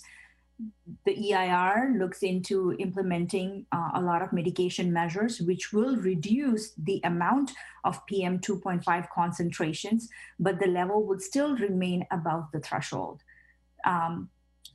And no additional mitigation measures that further reduce the PM 2.5 concentration level impacts have been found that could be applied at the site. Awesome. Well, thanks. Yeah, and the reason why I ask is, having myself actually lived through my landlord doing all sorts of improvements and constructions and additions, I know I can personally attest to the annoyance of, crawling through scaffolding into my own home, but also the dust can be quite problematic, and especially I think as you noted. As staff just noted, given that usually most of the closest receptors are in fact displaced from the project, I am wondering if there are, additional steps such as, it would be now from the applicant. I'm wondering, what considerations have you taken around steps such as maintaining a clear schedule and making available a more engaged schedule of, construction and potential exposure to not just the people who are on site, still on that, still living in that complex, but maybe even homes within a certain foot radius, and making available or offering to them proactive, risk mitigation goods such as N95 masks, which have been shown to be very effective at reducing particulate matter, and or also even something such as a air filter voucher for any of your existing residents indoors that can be used to further filter any kind of particulate. Sure. So this is Joe Kirchhoff for Avalon Bay. It's a great question. First, I would I apologize on behalf of landlords everywhere for you crawling through scaffolding. We will not have anything like that happening on this site. There's, as part of the logistics that are going to have to go into this, all of the existing places where people are living are going to be fully separated. There's going to be fencing. There's going to be pathways on either side to make sure that people can get everywhere that they need to go at all times. It's, it's part of the reason that the project is phased the way it is. And so there won't be anything like that going on. Just want to make that very clear. Avalon Bay is our own, we act as our own general contractor. So we'll have our own Avalon Bay staff on site every day during construction. And we'll have a robust outreach program, both in leading up to the construction process and then throughout. There will be folks on site every day. There will be a number to call 24 hours a day, and we'll have meetings with obviously our residents, but also the surrounding neighbors, so that everyone knows who to reach out to if they see something that's going wrong. With the number of different subcontractors that come onto any construction site, there's always someone that isn't following the rules, and it's often very helpful for us to have some neighbors, to have some residents give us a call and say, hey, these guys didn't wash their tires when they left, or these guys, weren't wearing masks, weren't doing this or that. And so it helps our team enforce the rules on the site to have that open line of communication. As far as the actual mitigations, so this gets, we'd be happy to, haven't thought about N95s, have thought a little bit about air filter, sort of a voucher for folks to buy air filters. That gets tied up a little bit into the conversation about the rent reduction, just because this is because it's a rent control property, the existing 402 units, there is a process under the, see if I get the acronym right, CSFRA, I believe, Community Rent Stabilization Act. So we would want to make sure that this is all part of the agreement that's going to be blessed by the Rental Housing Commission and their staff. But it's something we'd be absolutely open to. And, I think it's a good solution. It's not something that can be studied in an EIR because, my understanding, and, I shouldn't speak for the experts, they can confirm this, but, you can't assume people are going to use their air conditioners a certain way, or excuse me, air filters a certain way. So that's not something that would be studied in an EIR. But absolutely, if there are folks that are concerned about dust, that seems like a good solution and one we'd be amenable to. Awesome, thank you. Commissioner Dempsey. Thank you, Chair. So a few questions on this exact same topic. And let me start with perhaps what's the most important one. What is the additional quantifiable cancer risk from the exposure that is delineated in the ARR? So it's cases per million. How do you quantify that risk? And I know that can be done, and it is done in other contexts. And that can be for staff, it can be for the applicant, it can be for anybody.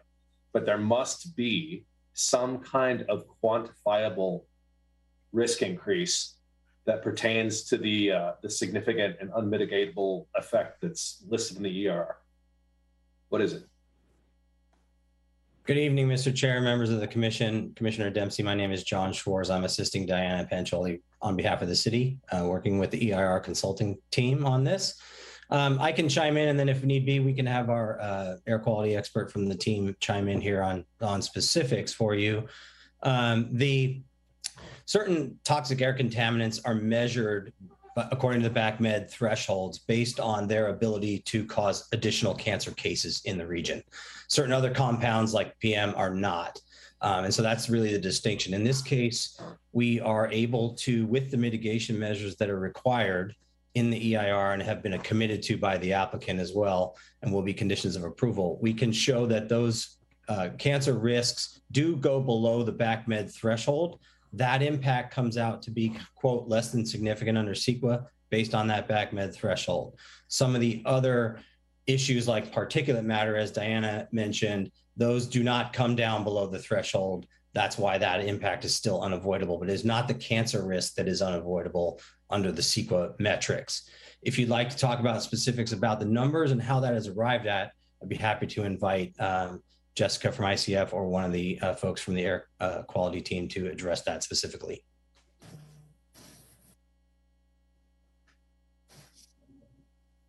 I can keep going. Oh, but sure. Someone else want to cover that? Darren, would that be you? I think you are able to speak. Brittany, is Darren able to speak? Yes, Darren and Jessica are both able to speak. Thank you. Okay. So Darren, you're on mute. Apologies for that. Hi, this is Darren Trageser from ICF. I'm the air quality and greenhouse gas specialist for this project. Like John said, with the mitigation measures that were proposed in the air quality section, we were able to show that there was a less than significant cancer risk impact due to the project for construction. If you'd like to know exact cancer risks for the project, it is in table 3.29 of the draft environmental impact report. I believe the max cancer risk that we see associated with the project is 6 in 1 million, and that is below the significance threshold of 10 in 1 million. And so go ahead. Pardon me, Commissioner. I was just going to say, again, the BACMed uses then a threshold of 10 additional cancer cases per million population as a metric for some of these compounds. And that's what we're measuring against. It's based on BACMed's modeling, which can be very conservative, and Darren can talk about the specifics if need be. Okay, so let me see if I got this straight.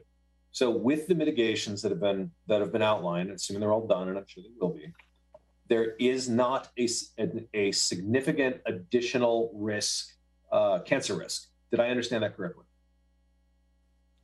Correct. The additional cancer risk does not go above significant. Yes, correct. According to the CEQA and BACMed thresholds, that's correct. Okay, that's actually great news. That made me feel a lot better. So the particulate, though, you said still ends up being significant. What health effects pertain to that, if not cancer? Is it asthma? What is it? Yes, it can range from annoyance and irritation to asthma and long-term chronic lung type of issues based on long exposure. Right, and I think our the phases go for multiple years, right?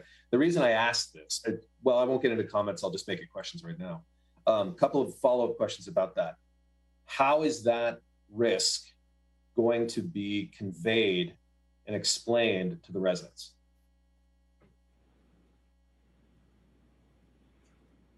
I don't know if I'm the right one, but I'll start off. Anybody who wants to. Anybody who wants to.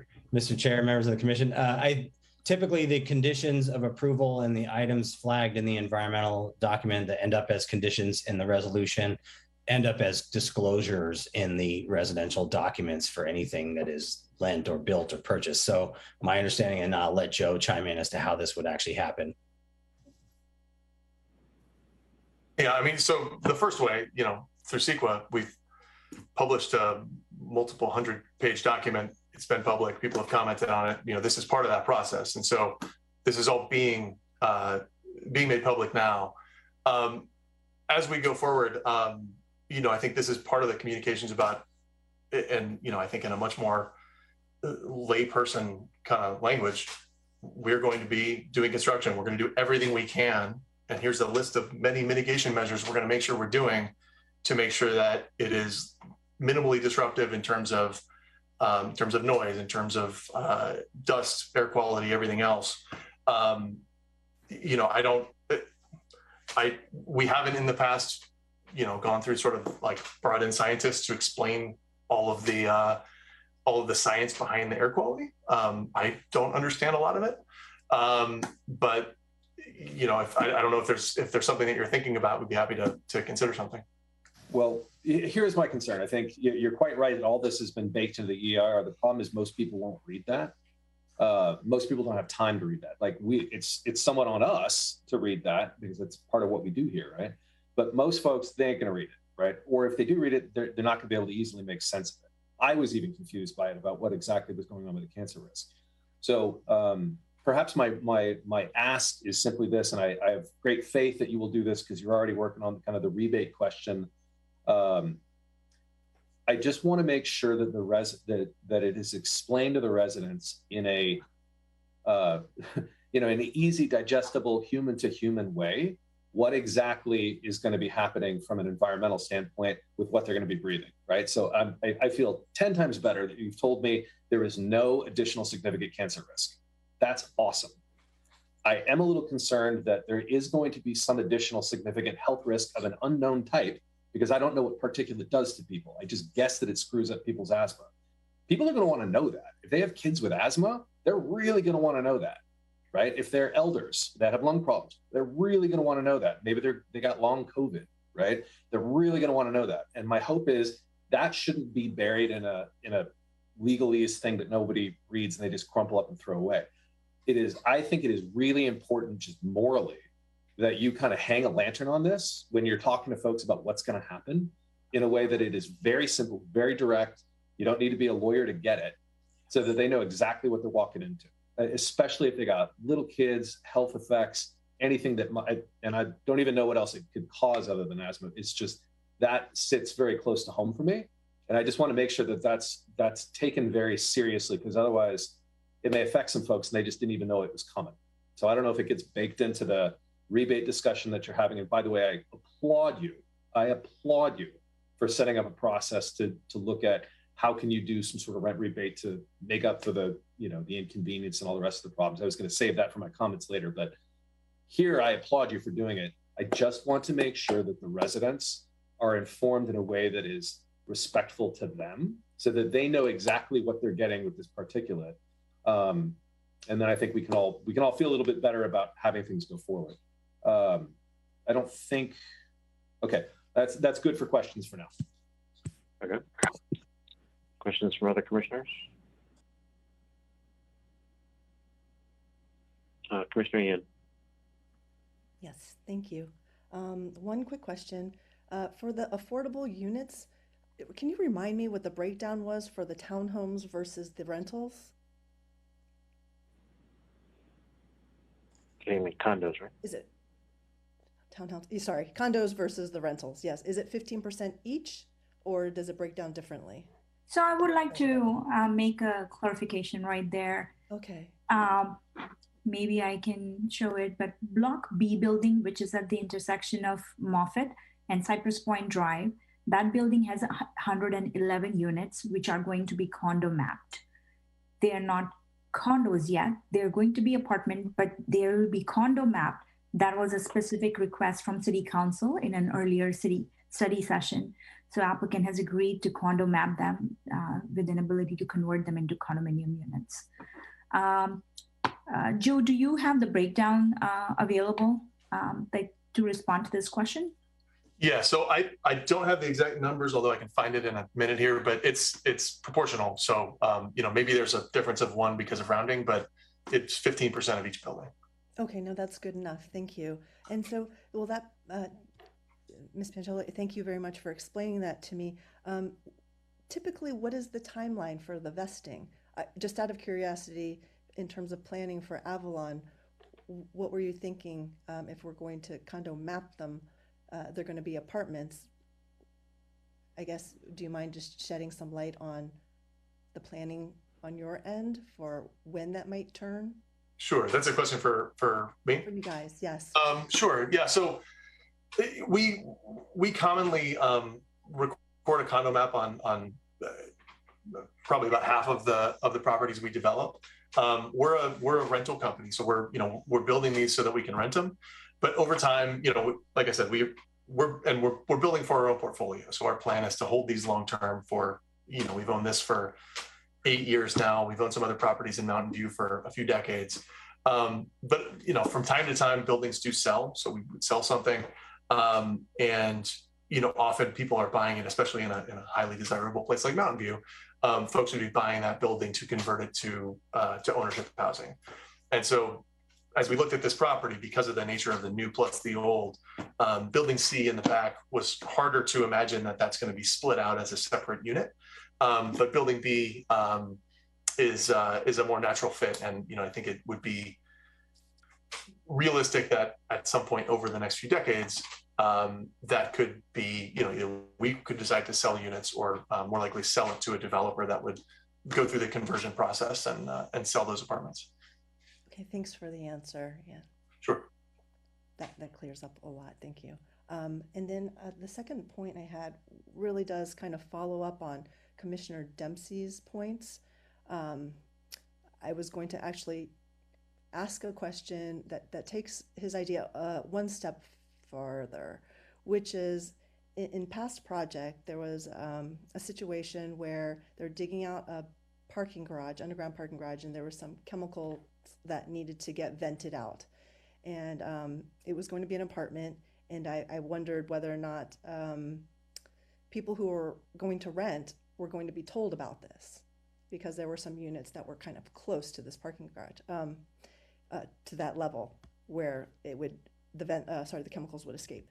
And I was told that because it's apartments, there's no obligation to notify the tenants, and it would be okay because it's sort of a short-term living situation, which I sometimes disagree with. Rentals aren't always short-term.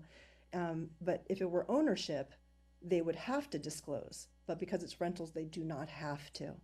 So in looking, and I know that for the EIR, we're talking about the 6 points that are sensitive receptors, and that would be during the duration of the construction. And this is going to make me highly unpopular for even bringing this up, I apologize, but it just struck me when I was looking at cancer-causing things and sort of location next to highways with the clear cutting of all the trees to get the parking garage under Block C. I understand the reason why we need to clear cut that area, and I do appreciate very much that native plantings would come back. And in time, there would be some more buffer. But in my own sort of very brief research, I was just looking at the health effects of living so close to a major highway. And those are not short-term. It's not just the construction. It's living next to the highway itself has some major health risks. And I'm not going to pretend I understand all about it, but and I know this is, I could reserve this for comments. There are so many points that are positive about this project. And this is the one sticking point for me, is that someone who comes to rent does not have the choice to say, I am willing to risk something because they don't know about it. If someone were to say, I'm willing to take the risk because I need housing and it's 20-minute commute versus 2 hours, I'm going to take it. But if they don't know of the risk, how can they make that choice? So along with Commissioner Dempsey's sort of plea to sort of morally make this public, that's something I would request as well, is for the rentals, because they are the ones living right next door to a long-term health problem. So just to be very clear, your request is the applicant should inform future apartment renters that there is a risk of living next to the highway? This is something I'm just putting out there. Yes. I know it's completely separate from this project, but since we were talking about it, I figured I would put it out there. Is your question, is it something we can do, or? It's a discussion with Mr. Kirchhoffer to take back to Avalon, and yeah. Well, I mean, I can respond briefly, and then John Schwartz can feel free to chime in as well. I mean, I would take a couple steps back in that argument and say we shouldn't be building new housing that's unsafe. Absolutely, and I'm thrilled to be doing my job in the great state of California and in the Bay Area, where we have prodigious environmental laws to make sure that everything we're doing is extremely safe. And I don't know of the law around what needs to be disclosed from different sorts of environmental impacts to homeowners to renters.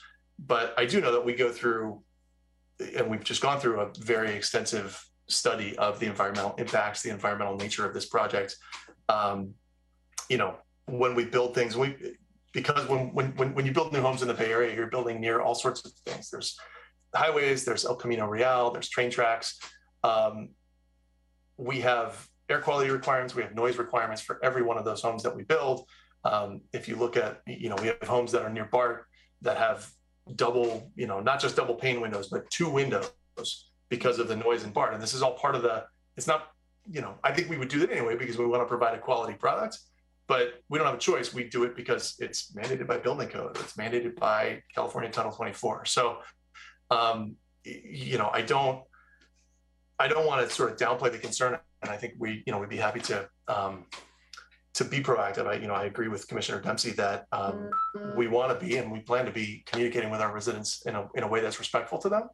But I would just push back and say, we're not planning to build anything that's subpar, anything that's going to put anyone in harm's way. This is, it's going to be brand new state-of-the-art housing. Oh, no, I'm not at all implying that you're doing it on purpose. Not at all. It's not intentional. It's just, in my research, I have noted that there are a lot of cities that are, through land use or whatever, setbacks. I know I tried to do some research. I don't think Mountain View has an ordinance on setbacks to major highways due to health concerns. And that's something for a future topic. And I don't think I could find one out in California either, but there just have been so many studies that do show a link to health effects, long-term health effects. And it is, I don't want to say exponentially, that's wrong, that's mathematical. And I meant it not literally, that there are increased health effects shown due to the proximity of major highways.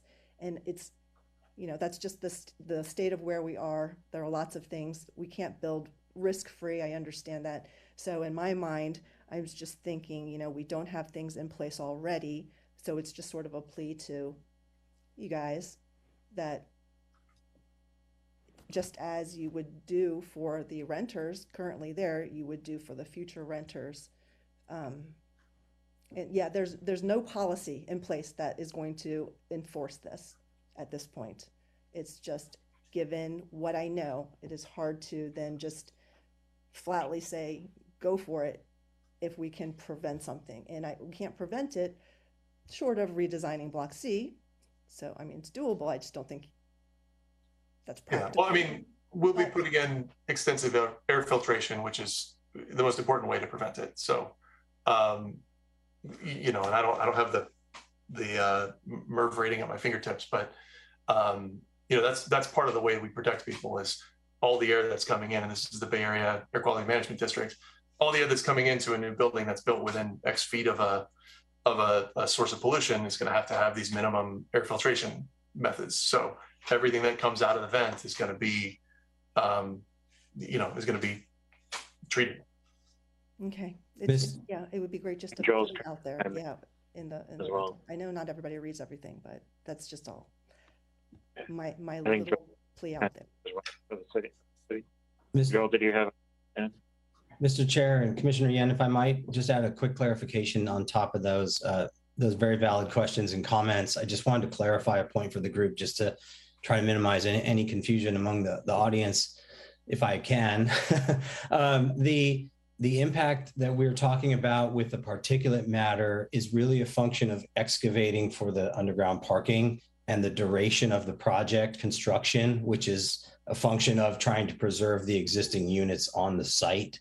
So that is a bit unique. We do run into this in other cities and other projects where we do have impacts associated with that general dust and disturbance. Absolutely a normal issue. It's a little bit more pronounced in this case because of the time duration, and that affects the modeling. And so that particulate matter impact does show up as significant. That is different than the impacts, if there are some, from living next to State Route 85. And I just wanted to point that out. The air emissions resulting from 85, first of all, there are not a lot of heavy trucks, not a lot of diesel trucks are allowed on 85, on most segments of 85. So this is not the same as living alongside 880 in downtown Oakland, for example. So just wanted to point out there is a difference, absolutely a valid concern.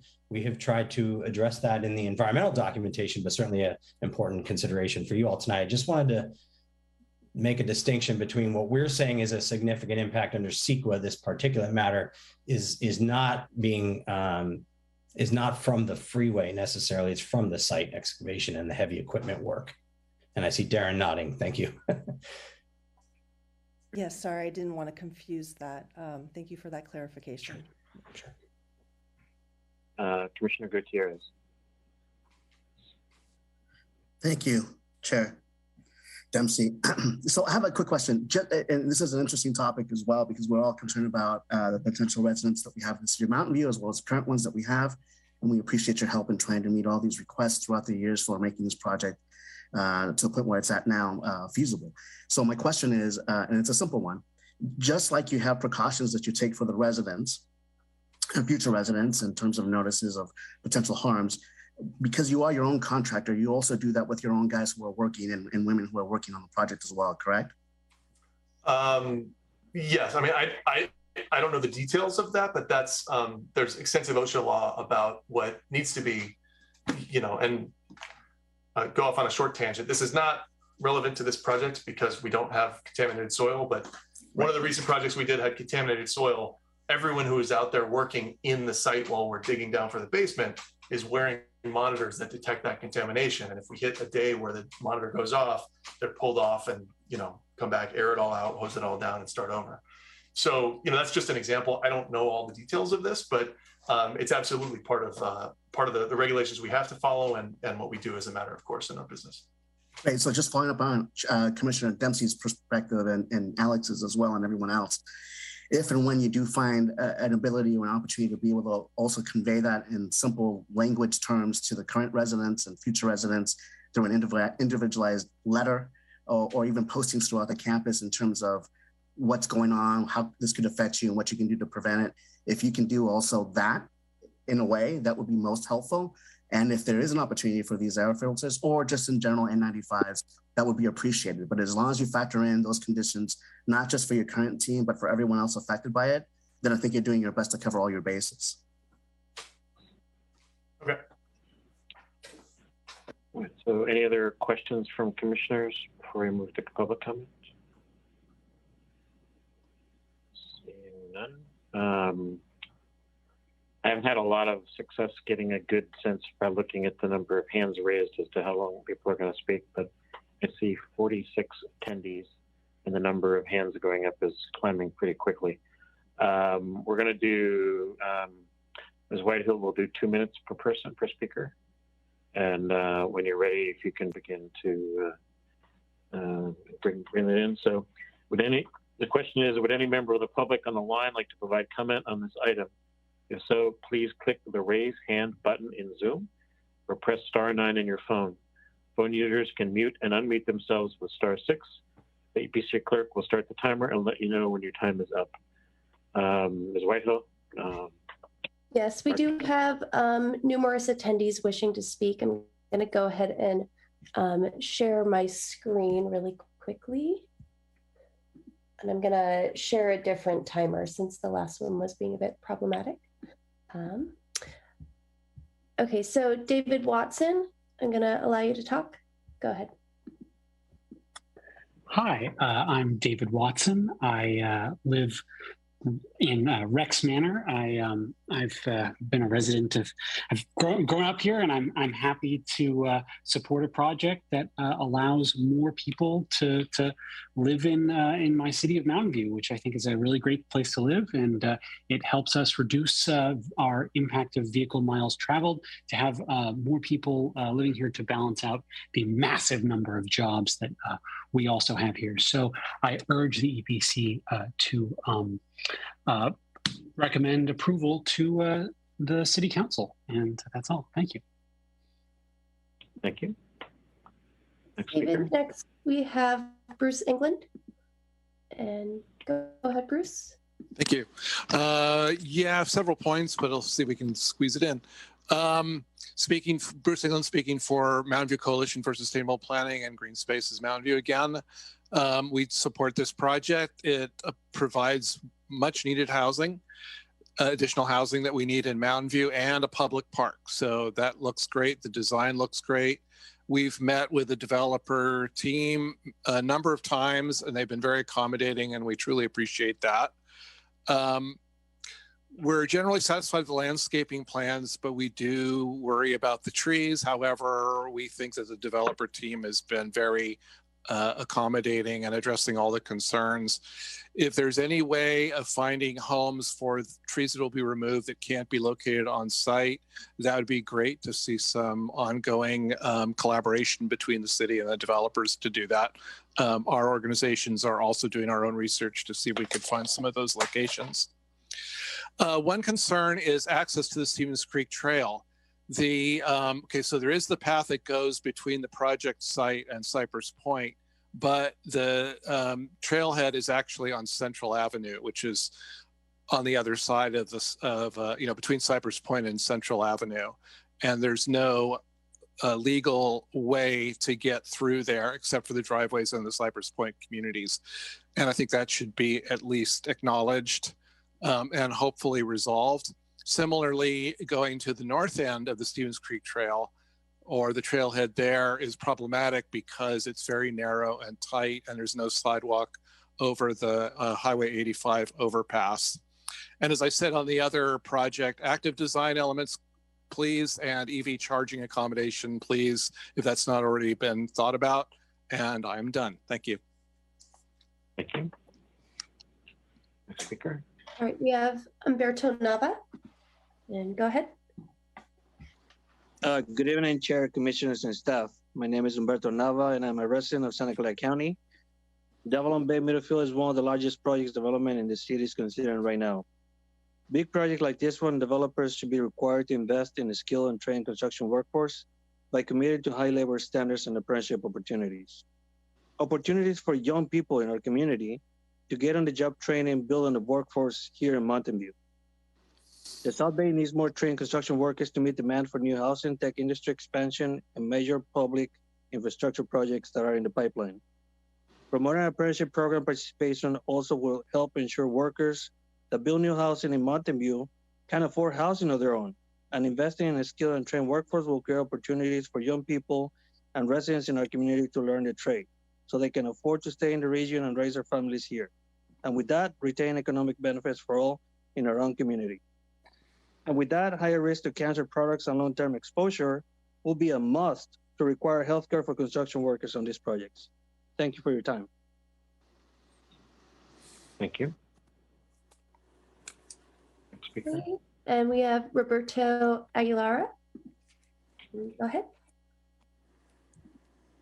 Hi, can you guys hear me? Yes. Good evening, everyone. My name is Roberto Aguilera, a resident of Santa Clara. I'm a drywall actor from Local 9144. And just being from the Bay Area, I would like all projects, big or small, to stay union, like this big investment project in Mountain View. Local union members can work here and provide for their families. Developers are not investing in skilled labor that the union members have. We can take on any task, finish on time, and everything can be done the right way. Another important thing is developers need to provide is health care and good paying salaries for our community to keep affording living here in the Bay Area. Thank you for your time. Okay, and we have William Lambert. Thank you, Barbara. All right, we can go now. Can you hear me? William, go ahead. Thank you very much, commissioners. I'd really like to thank the developer for setting aside 1.3 acres of public park space that roughly meets the Quimbiac guideline of 3 acres per 1,000 residents. I would really like to see all developments in Mountain View make such a commitment and investment in the community. You know, that still leaves 450 residents, current residents, without a walkable public park space in that area, other than this new 1.3 acre park space. I also thank the developer for not requesting a POPA. My one comment is with the city's characterization of the park and open space. I believe I heard that the city said that there was 3.5 acres of public park and open space associated with this project. Taking away the 1.3 acres, that leaves 2.2 acres of park space that to me looks like it's just areas between buildings, landscaping, and I would be very cautious. And in fact, I disagree with characterizing landscaping and building access as park and open space. I think we all need as a community to be very careful about how we talk about our public space. Thank you very much. Thank you. Okay, we have Kelly Fallon. Go ahead. Hi, my name is Kelly Fallon, and I'm a senior policy manager at the Bay Area Council, which is a regional public policy organization representing over 350 members of the Bay Area business community. And I'm here in support of the proposed development at 555 West Middlefield Road. The project will build much needed housing, including affordable housing, only a half mile from major regional public transit lines and directly adjacent to local public transit, as well as shopping and restaurants in downtown Mountain View.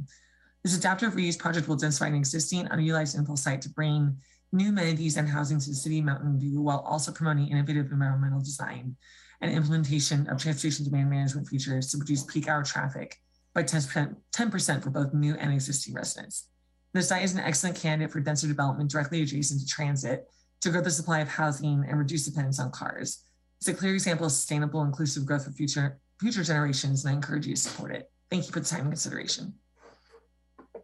Thank you. Okay, we have Aros Harmon. Go ahead, Aros.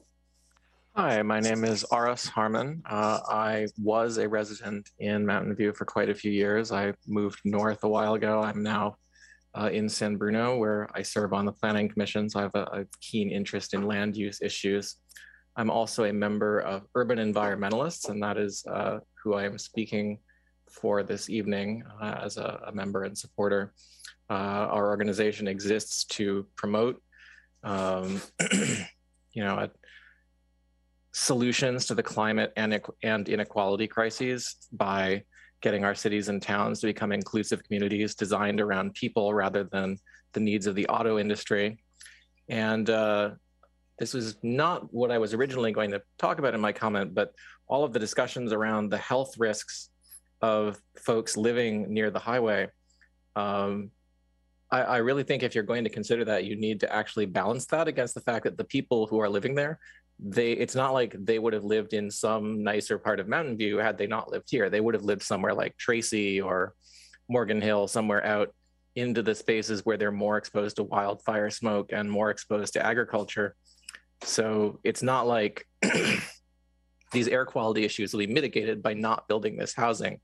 And on top of that, by not building this housing, you would have all of the traffic, all of the carbon emissions, all of the particulate emissions from autos. So I think you need to actually be holistic in considering these health issues. So I hope you will approve this without delay. Every day that we don't have it is a day that families are living in significantly worse conditions. Thank you for your time. Thank you.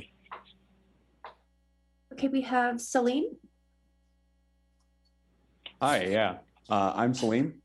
I was actually looking for a place to rent a few months ago before ending up next to Rangsdorf Park. 555 West Middlefield was one of the places I looked at.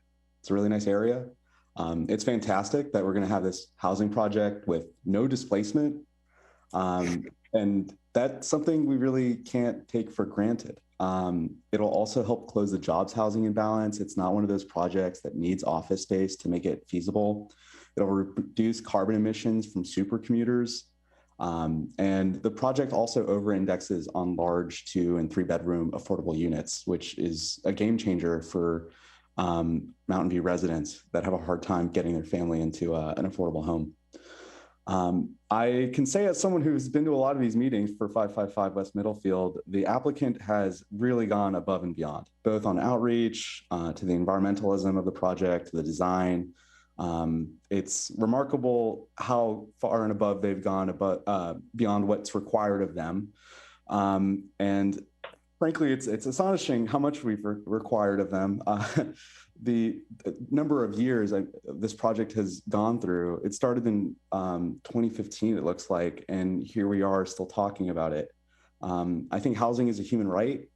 We can't keep suffocating housing projects by taking each project one at a time through 7 years of this unpredictable choose your own adventure of red tape and bureaucracy. And you would think maybe we weren't in a housing crisis with how slowly this has gone. It would be really sad if this project got delayed again. The net impact would be worse for the environment with more people living further away from jobs. Thank you. Thank you. We have Daniel Shane. Go ahead, Daniel. Can you hear me? Yeah. Yeah. My name is Daniel Shane. I live on Cypress Point Drive. I am a homeowner next to the project site. And I also represent the Cypress Point Community Preservation Group. I think one thing that the city commissioners need to realize and be aware of is the importance of that urban forest and the tree canopy. There have been decades and decades of research, scientific research, reports, and studies done on the emissions from highways and the toxic and cancerous particulates that are emitted from cars, trucks, and motorcycles, such as on Highway 85, and the exposure to residents, and the importance of tree canopies, which have also been researched. And I have tons of references. If you ever would like to read them, I have them and can give them to you. But the science behind this is undisputed that tree canopies along our highways and streets provide a buffer that mitigate noise levels and pollution levels and reduce cancer risks among the residents who live in the neighborhood. We were talking about cancer risks associated with airborne exposures via inhalation to cancer-causing chemicals and exhaust fumes, heavy metal particulates that come from the tires and the brake linings, polyaromatic hydrocarbons, benzene and ethylbenzene from gas and diesel fumes. If they take down those trees and clear cut that area, it will take 20 to 30 years for those other species of trees to get mature and large enough to actually act as a protective buffer for the residents who live in the neighborhood, as well as the tenants who live in the apartment buildings. So please be aware that this is an important subject. Thank you. Okay, next speaker. My apologies. We have Terry Rail. Go ahead, Terry.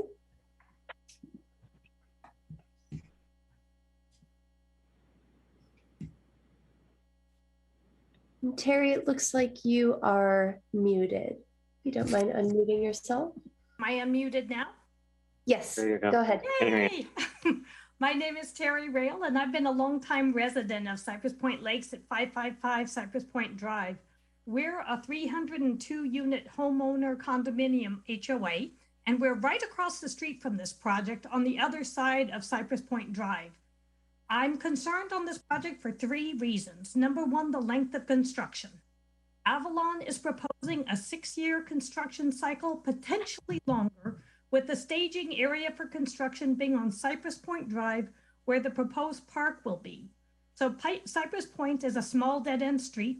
Homeowners are concerned about the ongoing construction noise, construction pollution, air quality, and particulate matter in their homes. We don't have any air conditioning in our condo units.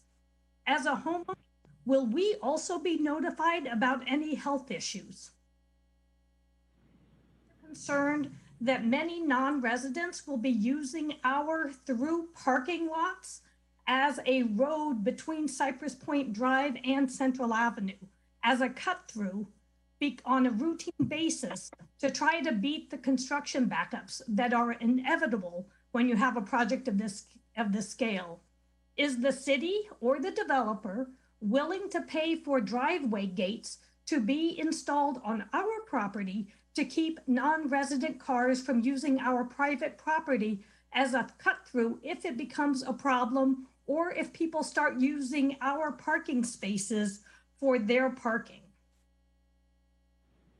Also, as it's been talked about before, we do have additional concerns about people using our property to gain access both to Stevens Creek and downtown Mountain View. It is a problem now, and we see with the number of units at the end of Cypress Point Drive and the proposed bike and pedestrian path, although it's wonderful, Thank you, Ms. Ray. It puts them right in the middle of the street and not close to Moffett Boulevard. Human nature says that the fastest path. Thank you, Ms. Ray. Your time is up. Thank you. Okay. Hala, go ahead. Yes, good evening. Can you hear me? Yes, we can hear you. Thank you. Good evening, Chair, members of the EPC. My name is Hala Al-Shawani. I'm a longtime Mountain View resident, and I own an apartment on Cypress Point Drive, right across from the project site that is proposed. I have an ailing Parkinson's mother there, so I'm there daily to take care of her. 2 big problems I have, and I've read the entire EIR just for your information. The first one is the short-term impact, and I would like to emphasize that the EIR states that the project would result in a significant air quality impact, exposing existing on-site sensitive receptors to substantial pollutant concentrations during construction. This is what's going to happen for people who live right at the project site or across the street from it. If they can afford it, they'll probably move out. And if they can't, then they're stuck. And frankly, I'm going to be stuck there taking care of my mom because I cannot move her. So there's a great unjust environmental impact on the residents that live there for the short term. Even worse, for the long term, there is the removal of the tree buffer between Highway 85 and the end of the street at Cypress Point Drive. If you've ever walked there, which I did when we met the developer last time, a month ago, the noise, just the noise, the amount of noise that you will hear at the end of that street is amazing. It is so strong, it is so loud, let alone the pollution and the tire dust and the particulates that people will be exposed to. This project has a great potential, but putting all these apartments at the end of the street by Highway 85 is not a good design concept. Thank you. Thank you. Okay, Robert Cox. Go ahead, Robert. Can you hear me? Yes. Yes. All right, thank you. Chair Cranston and EPC Commissioners, I'm here to speak on behalf of Livable Mountain View. We noted in our letter to you that while we are encouraged that a significant number of 3-bedroom apartments will be provided in this project, we are concerned about the loss of the tree canopy buffer around State Highway 85 and the project health risks that were raised in the EIR and the staff report. I personally appreciate that the commissioners share our concerns about the stated health risk to the residents and strongly support measures to address this. In particular, I would ask that you have a neighborhood meeting to explain the risks to the residents living in the project and nearby neighborhood, provide written, easy to understand disclosure document to all current and future residents about health risks of living at or near the project site and what they can do personally to mitigate their risk. And I would even go so far as if someone has, a demonstrated condition like asthma, that you would provide trail benefit to any resident who feels that they are at risk remaining in this apartment complex because of the construction that's going to happen. Thank you very much for your consideration. Thank you. Okay, we have Louise Katz. And Thank you very much. Commissioners, can you hear me? Yes.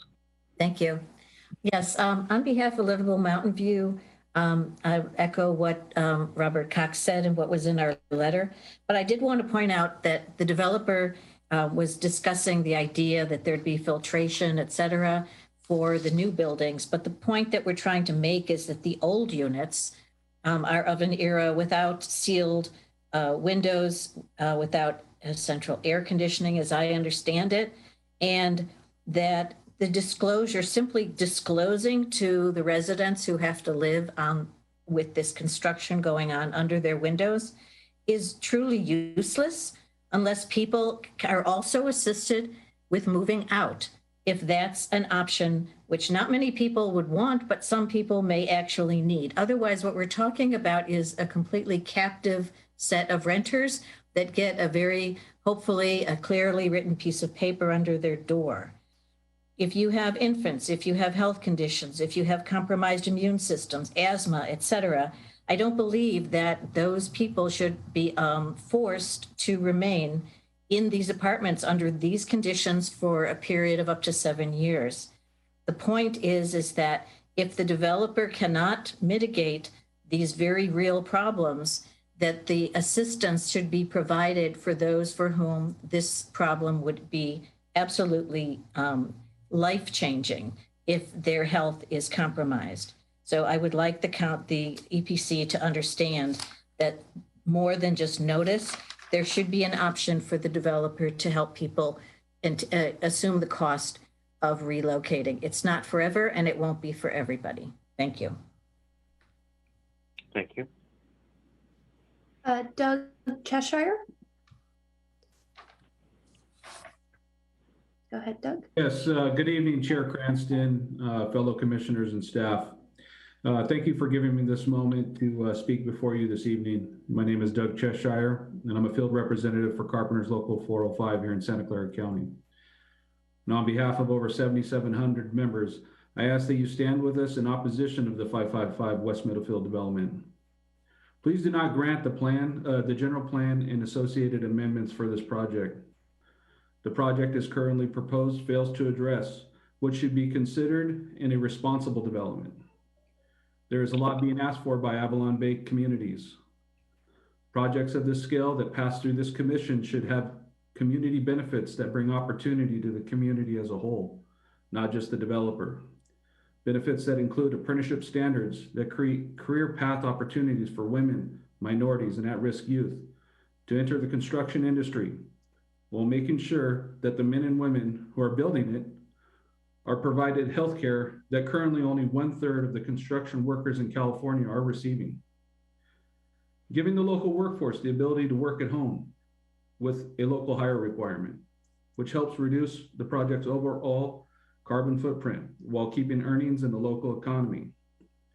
These are just 3 things: apprenticeship, healthcare, local hire, that would benefit and provide opportunity to the residents of Mountain View. Again, I ask that you deny the resolutions before you tonight. And as a side note, It would be nice that if developers would engage local labor during their outreach to the community. And I thank you for your time. Thank you. Okay, we have Kelsey Baines. Hi, good evening. My name is Kelsey Baines. I am the Regional Director for YIMBY Action. We advocate for welcoming communities where everyone can thrive. I'm also a new Mountain View resident. I am renting less than a mile from this proposal, and am proud, having moved from Palo Alto to live in a city now that cares about both current and future tenants. And I want to speak in strong support of this project that I hope can be a model for future projects. Replacing surface parking with housing in places that are walkable to transit and to jobs is great. And there are also infrastructure improvements that will hopefully help people get out of their cars and reduce some of these emissions that we're seeing. But I hope that future projects might have a shorter development timeline. Because the timeline for this project has been quite long, and we do have a housing emergency, and it's really evident in Mountain View. We see it in the RVs with people living on the street, and I expect once Google gets back to having people on campus, we're going to see it again with even more traffic on the freeway and more emissions from the people sitting in their cars for hours to get home. And I used to be one of those people who commuted from far away to move here. And I was fortunate to get a higher paying job and be able to move here, but not everyone is able to do that. So I think one of the most important community benefits from this project is the affordable housing that will help people not have to commute and not have to be part of that freeway emission problem. Thank you. Thank you. William Castro. It looks like, William, you're using an older version of Zoom and not able to speak. So I'm going to go ahead and promote you to be a panelist just temporarily. And you should be able to speak. Maybe we can, we'll go to Kevin Ma, and we can come back to, looks like William. Go ahead, William. Hi, my name is William Castro, and I'm a member of Carpenter Local 405. I would like to ask the city of Mountain View to require that the developers of this project committed to only hiring contractors that provide healthcare coverage to their construction workers. Construction work is a dangerous job. Workers need health coverage for themselves and their families. Unfortunately, California construction workers are nearly 3 times more likely to not have access to any health insurance coverage than other workers in the state. Construction workers during construction worker work during the heavy rain and high temperatures. We were essential workers during the pandemic. We deserve healthcare, and I asked to implement labor standard to this project before you approve it. Thank you. Thank you. Okay, we have Kevin Ma. Go ahead. Evening, commissioners. My name is Kevin Ma. I'm a resident of the San Antonio neighborhood. As in my early 20s, I feel it's very lucky for me to have had the familial wealth to purchase a condo in this area. As to cite someone else citing the question of captive renters, there's a reason that housing is so expensive in this area. Yes, it's partially from tech industry, but it's mainly because we haven't built anything in the past decades. I'm living in a building built in the 40s, and if rental stock is rent controlled because they're built before 95, then we have a lot of things built much older than they probably should have lasted. And that's partially because inherently we get these situations where it takes 7 years for a project like this to happen, and still not even guaranteed for it to happen at the end of the day. I feel it's very interesting that this is a project that fundamentally does not displace anyone. That's very rare. Technically it's now mandated, but it's usually very rare in the past. And it's also given a plot of land that, you know, parkland dedication fees usually don't even provide at the end of the day, given that land is so expensive to build a park. And I feel it'll be a waste of the entire process if we throw it out just because of concerns that are fundamentally generally temporary. PM levels are from wildfires, are from smoke, from gas exhaust just on El Camino Real. Those can be mitigatable, but fundamentally people still need to live in the area and not living, you know, Placer County or anywhere that will burn down in the next 10 years, given how climate change is working on. And for the general concerns about health, I feel like they should be addressed more generically in terms of every project rather than on a project by project basis. And I hope that the Planning Commission can perhaps work on that as a separate topic. Thank you. Thank you. Okay, we have Stephen Shargotz. Go ahead, Stephen.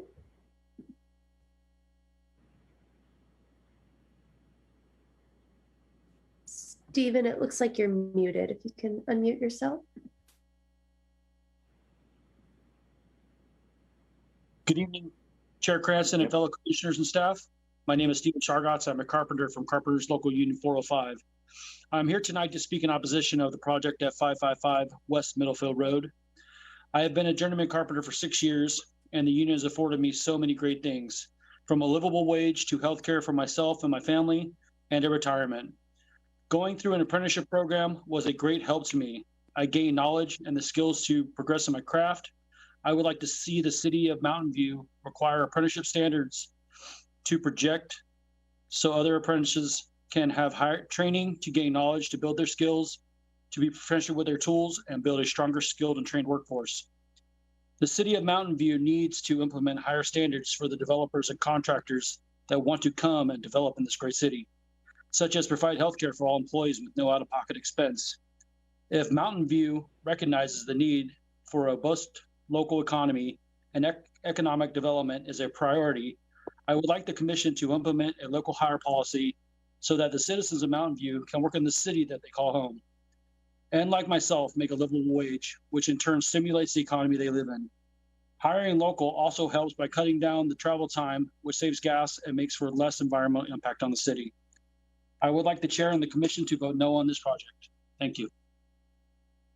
Thank you. Okay, James Rodriguez. Go ahead, James. Good evening, Chair Cranston and Commissioners. My name is James Rodriguez, and I'm a carpenter with Local 405.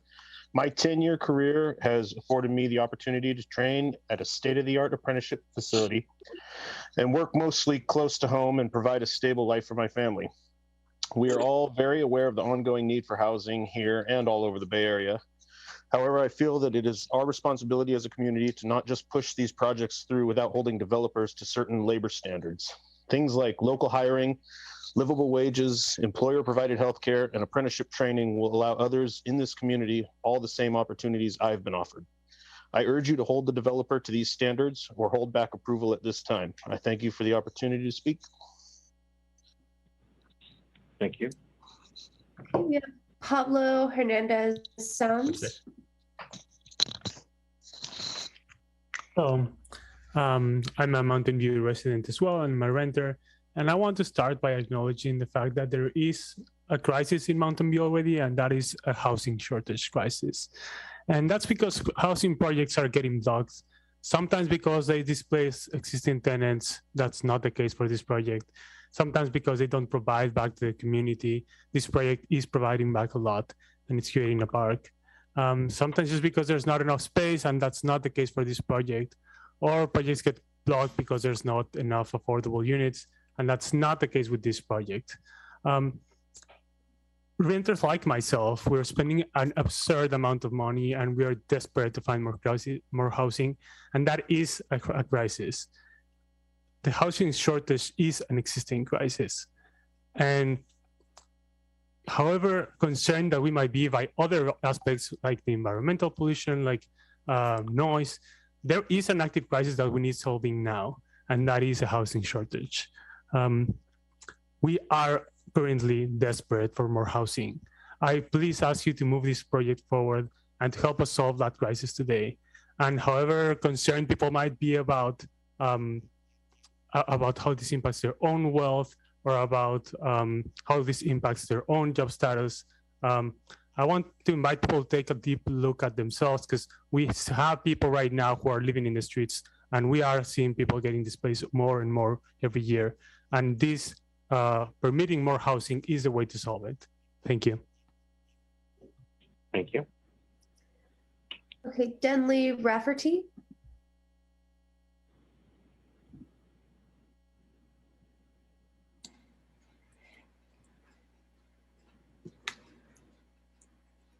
Go ahead.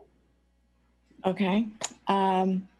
Chairman Cranston and commissioners, I'm Denley Rafferty, a resident of Cypress Point Drive, right across from the proposed project.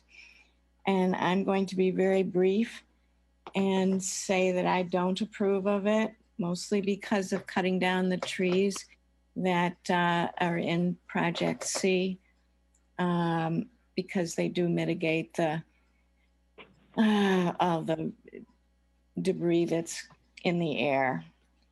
And I just don't know, have they considered schools and water and police and fire that will need to be enhanced with the building of these? I mean, this is just a small project compared to all the things that are popping up all over Mountain View. That's it. Thank you. Okay, Diane. Go ahead, Diane. Hi, I am Diane, and I live on Cypress Point Drive. I have lived on Cypress Point Drive for 45 years, and I wish I could tell you all the things I know about the street that point to no Block C. The EIR says that the most viable environmental alternative is no Block C. The Sierra Club and the Audubon Society have written letters to the city as well as other civic groups, and I hope these letters have been passed on to you about the problem with removing 135 trees, a lot of them beautiful, heritage, majestic trees. And where 85 crosses Middlefield is one of the noisiest and the most polluting areas in Mountain View. And to clear cut the trees down on Middlefield, when you drive by there, you see those majestic trees.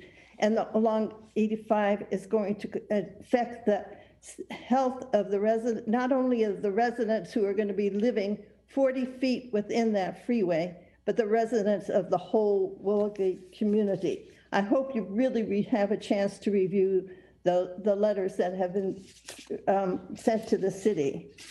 Also, there is a lot of other problems with this. Unfortunately, I probably don't have time to go through all of them, but the public park is not really going to be a public park. There are going to be 780 new residents on Cypress Point Drive. This is a street that is like a long canyon road, and it has no side streets. With one parking per unit, all the parking is going to be taken up on Cypress Point Drive. There will be no way other residents can drive there. And there are two parks 2 blocks away. And Thank you.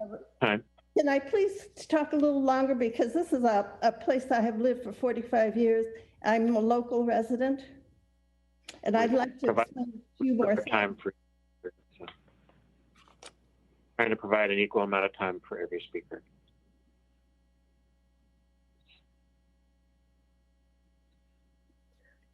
See, our next speaker is Christine Keller and Elsa L. So go ahead. Hi, hi, can you hear me okay? Yes. Yes, we can. I'm Christine and I'm here with my partner Elsa, and we're both residents at 555 West Middlefield. And we are completely against this proposal as it currently stands. I voiced these concerns with the Avalon developers numerous occasions without them making adjustments. And just a few of our main concerns are, as residents, we want to preserve the 57 heritage trees, specifically including the huge, magnificent redwoods that are the reason and what drew us to living there. Also related to this, there are many scientific and environmental issues with the final EIR for this project. Please review in detail the Exhibit 13 written by Heil, a resident who spoke tonight. This is on the agenda, and it highlights these areas of concern that are not scientifically, environmentally sound. Related, yellow tape has been put on several of these heritage trees for removal already, and we're very concerned about this. We ask for explanation and allow us time to petition against the destruction of these trees. Also, all residents at 555 that I've spoke to, I know are not in favor of a public park being added, especially in the middle of the property. If this be placed at the end of Cypress Point, then the 80 to 100 feet of heritage trees currently protecting us from air, sound, and light pollution could be preserved. And the current parking garage could stay where it is and be expanded, which could also preserve the 5 large redwoods near the pool instead of expanding the pool deck and adding a garage there. The current deck is hardly ever used. Finally, please be clear, residents, including us, would be displaced due to significant development pollution, which will cause health, cancer, chronic conditions for us, causing risk to current residents, and the noise would make it impossible for the majority of us to work from home as we currently do. We have old unsealed windows, about 50 years old, that let in pollution all the time, including the summer smoke from the wildfires, and they're not going to be able to withstand this change. Thank you so much. Thank you. Okay, we have Jose Chavez. Let's see. Go ahead, Jose.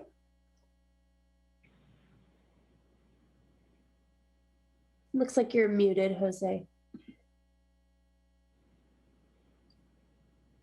Okay, go ahead. Okay, hello, good evening to the commissioners. My name is Jose Roberto Chavez, and I currently live in Mountain View. And I have been living here for the past 20 years.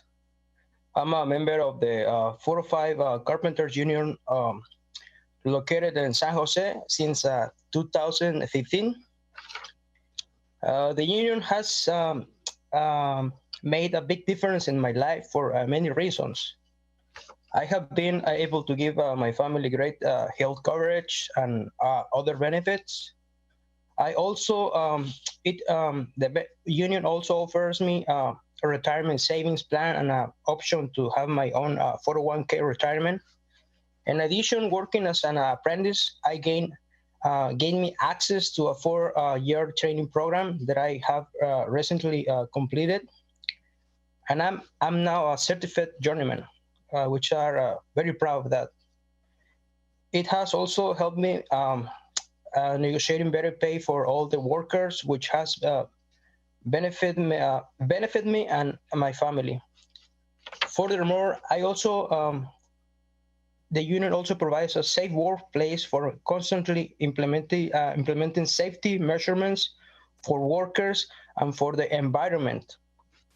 It has also helped me find jobs closer to my home, so I have flexibility to pick up my daughter from school, which also allows me to spend more time with my family. Before becoming a member of, I struggled finding affordable health insurance for me and my family. In short term, the Carpenters Union has been a blessing for me and my entire family. For this reason, we should hold developers to labor standards like liable wages for local workers, employer-paid health benefits, and apprenticeship training programs. Thank you so much.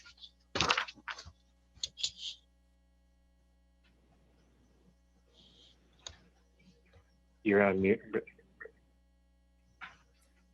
My apologies. We have Sasha Brozek next. Hi, can you hear me? Yes. Yeah. Yeah, this is a great looking project, and I really wish that it had gotten built in a timely manner when first proposed. Otherwise, I would probably not have moved out of the area. I was living just on the edge of Mountain View in Sunnyvale and working in Mountain View for 10 years, and got married and was basically looking for exactly this kind of housing and just didn't find it. And so instead, I've moved into a single family home further away than I really wanted to, and with fewer amenities than I would have liked. And so please, build other projects like it. We need it. We need it all. Thank you. Thank you. Okay, we have Corey Smith. Go ahead, Corey. Thank you. Thank you so much, Commissioners. Corey Smith on behalf of the Housing Action Coalition. We are a regional nonprofit that advocates for more homes at all levels of affordability. I shared a petition that we had co-hosted with Mountain View, YIMBY, and YIMBY Action a couple of days ago.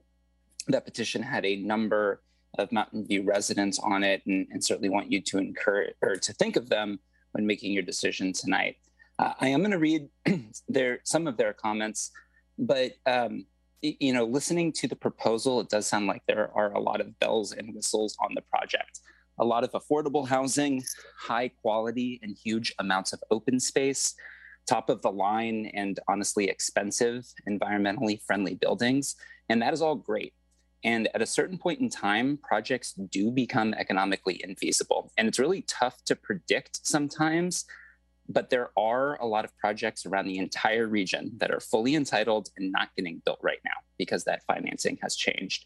The community and council gets to decide what's important. And through a long community engagement process, that has resulted in a number of changes. You have a really fantastic project in front of you today. And so I fully encourage you to approve it. Looking at some comments, I think a couple of these people were able to speak, but not everybody. Makiko, who's a Mountain View resident, is excited to have more affordable units in the neighborhood that are close to public transit. Rachel's a Mountain View resident who lives a few blocks away, strongly supports subsidized affordable housing in the neighborhood. Paul likes the proposal, thinks that Mountain View needs more housing. Bruce says the housing is well designed and sorely needed for Mountain View. Clearly, it's properly scaled with sensitivity to the surrounding neighborhoods. Dylan thinks it's a fantastic project, strong supporter, not too far away, and looks forward to biking past it in the morning. Thank you so much. Thank you. Okay, Chad Barlow. Anybody? Go ahead, Chad. Good evening, Chair Cranston and Commissioners. My name is Chad Barlow, and I'm a journeyman carpenter out of Local 405. And the reason I'm speaking tonight is to encourage the City of Mountain View to adopt labor standards for this project before moving forward. Without the livable wage that my career provides, I wouldn't be able to live in the Bay Area. As a community, we should be holding developers to the standard of hiring local workers, and in order for workers to afford to live locally, they should be paid a livable wage and have employer-provided medical benefits.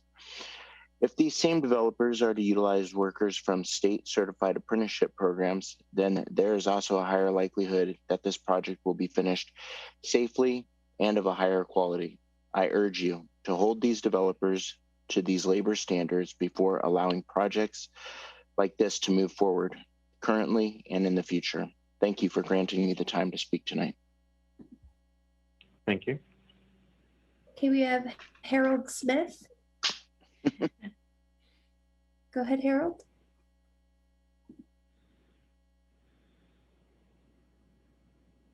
Harold, it looks like you're muted. It's an email, Harold Smith 24 or 42. I'm sorry. I'm unmuted. Can you hear me now? Yes. Hi, yes. My name is Harold Smith. Good evening, Commissioners. I am a resident of Mountain View. I've been a resident for the past 6 years here, and it's been a privilege. And I just want to say I'm a local member of 9144. So from what I heard tonight on the Zoom meeting, is that we have concerns in regards infrastructure development is a must. We can't move away from it. The things of it is, in order to move in a manner that is conducive to everyone, we need to first look out for the residents that have been there for years and the workers that will be assisting in developing this infrastructure. From my standpoint, I feel that number one, we need to make sure that we're hiring from signatory general contractors that will provide health care for their workers due to we've been through a pandemic, and that they can make the wages that are conducive to their living situations. And not only that, but we need to make sure that the safety of the surrounding communities are taken into consideration from those general contractors. This is what I've learned of working with being a union member. I've been a union member for 15 years now. I started off as an apprentice. I moved up to a journeyman, and now I am in a class to be a superintendent. I just want to say it's been a pleasure and an honor to live in Mountain View. I grew up in East Palo Alto, California, and we need to take all these things into consideration. Thank you for your time. Thank you. Okay, we have Chris. And it looks like, Chris, I need to promote you to be a panelist as well. So give me just a minute.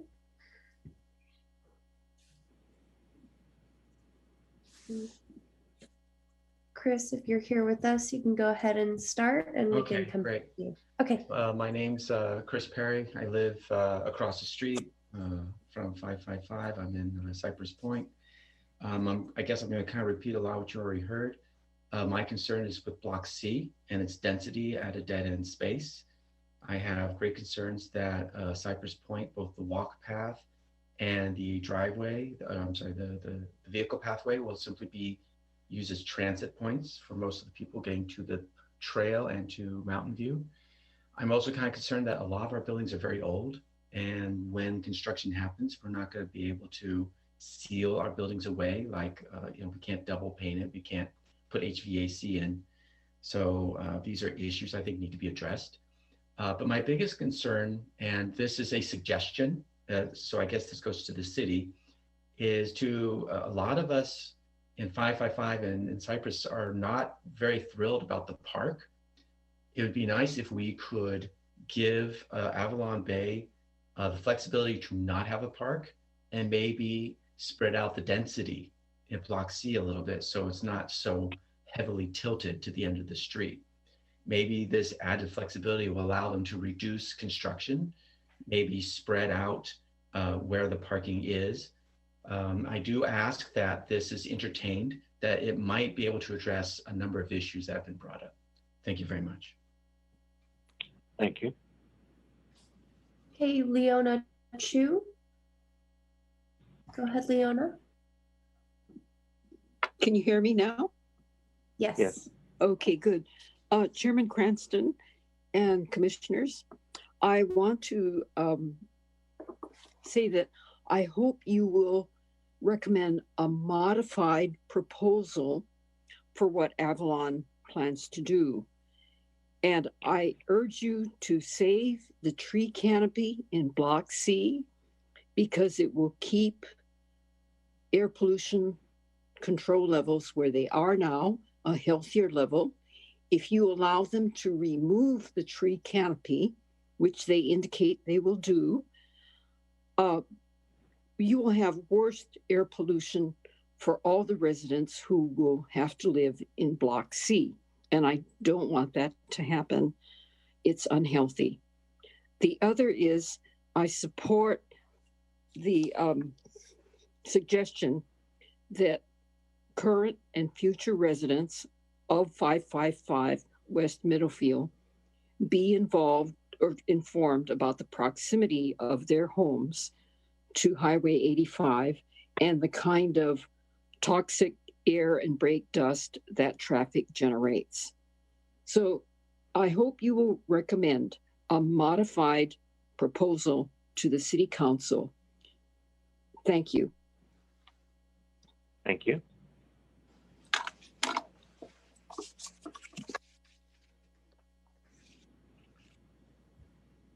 Kayla Hardy, go ahead. Hello, can you hear me? Yes. Thank you. My name is Kayla Hardy. I live at 555 West Middlefield Road, and I'm here with a few other residents.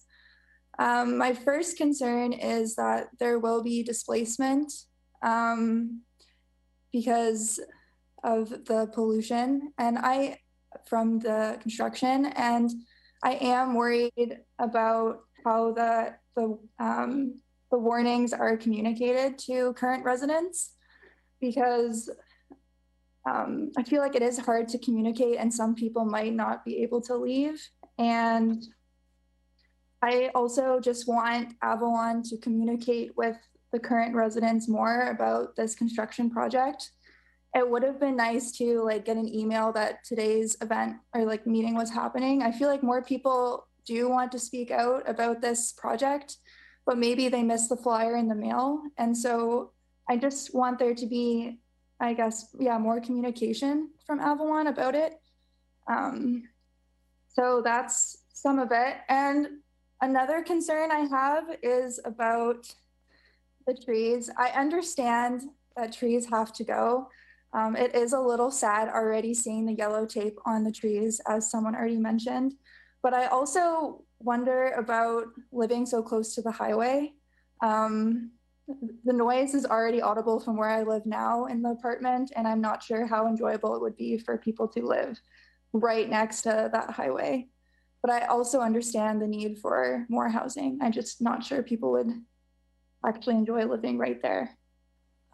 But thank you. Thank you. Let's see, we have Dylan O'Connell. Yeah. No, that was really bad. Can you hear me? Yes, go ahead. Great. Hey, Commissioners, I'm Dylan O'Connell. I'm a Mountain View resident living over on San Antonio Road. I want to offer my strong support for this project at 555 West Middlefield. I regularly pass by this site on my morning runs to the Stevens Creek Trail, and I'm particularly excited for the project because it's an excellent location within walking distance of Caltrain, that trail, and all the delights of downtown Mountain View. This is the exact sort of location where it's most important for us to build new housing. And I've tried to look at the other local developments that are, in the pipeline, and there really just aren't many at all that are anywhere nearly as promising as this one. So like many of you, I'm privileged enough to live here already. And my only disappointment with this otherwise great city is that it fails to be inclusive to the wide range of people who would love to join us, but lack those privileges. And this project has already been in progress for 6 years, and I'm really worried that any future delays will just doom it entirely. And every day we wait bears a very high cost.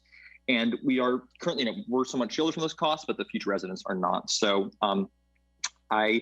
we have a lot of concerns that apply to almost any new construction. And I think we should keep that in mind, that it's not necessarily this or a better one, it's this or nothing, because there aren't many construction projects that are nearly as promising as this one. So thank you again for your time and for all the hard work you do on this planning commission. Thanks. Thank you. Okay, we have Riza Singh. Go ahead. Hi, can you hear me? Yes. Hi, my name is Riza Singh, and I live in the Klein Park neighborhood of Mountain View. I urge you to support and approve this project. First of all, it's an easy stroll or bike ride to Rogers Deli, who, as I'm sure you know, makes the best donuts in Silicon Valley. But more importantly, housing policy is climate policy. From 1990 to 2010, California built half of all new housing in the wildland-urban interface. Our fire season is getting progressively worse every year, affecting the air quality for every single person on this call and more. In 2020, the Bay Area broke its record for Spare the Air alerts, driven largely by high particulate matter concentrations from wildfires. This project provides housing in exactly where it should be, in close proximity to jobs, schools, and healthcare. And speaking of healthcare, as a former commuter, I cannot begin to describe the deleterious effects that sitting in a car for 2 to 4 hours a day can have on both one's physical and mental health. Please approve this project. Thank you for your time. Thank you. Okay, we have Ilya Gurin. Good evening, Environmental Planning Commission. Can you hear me? Yes.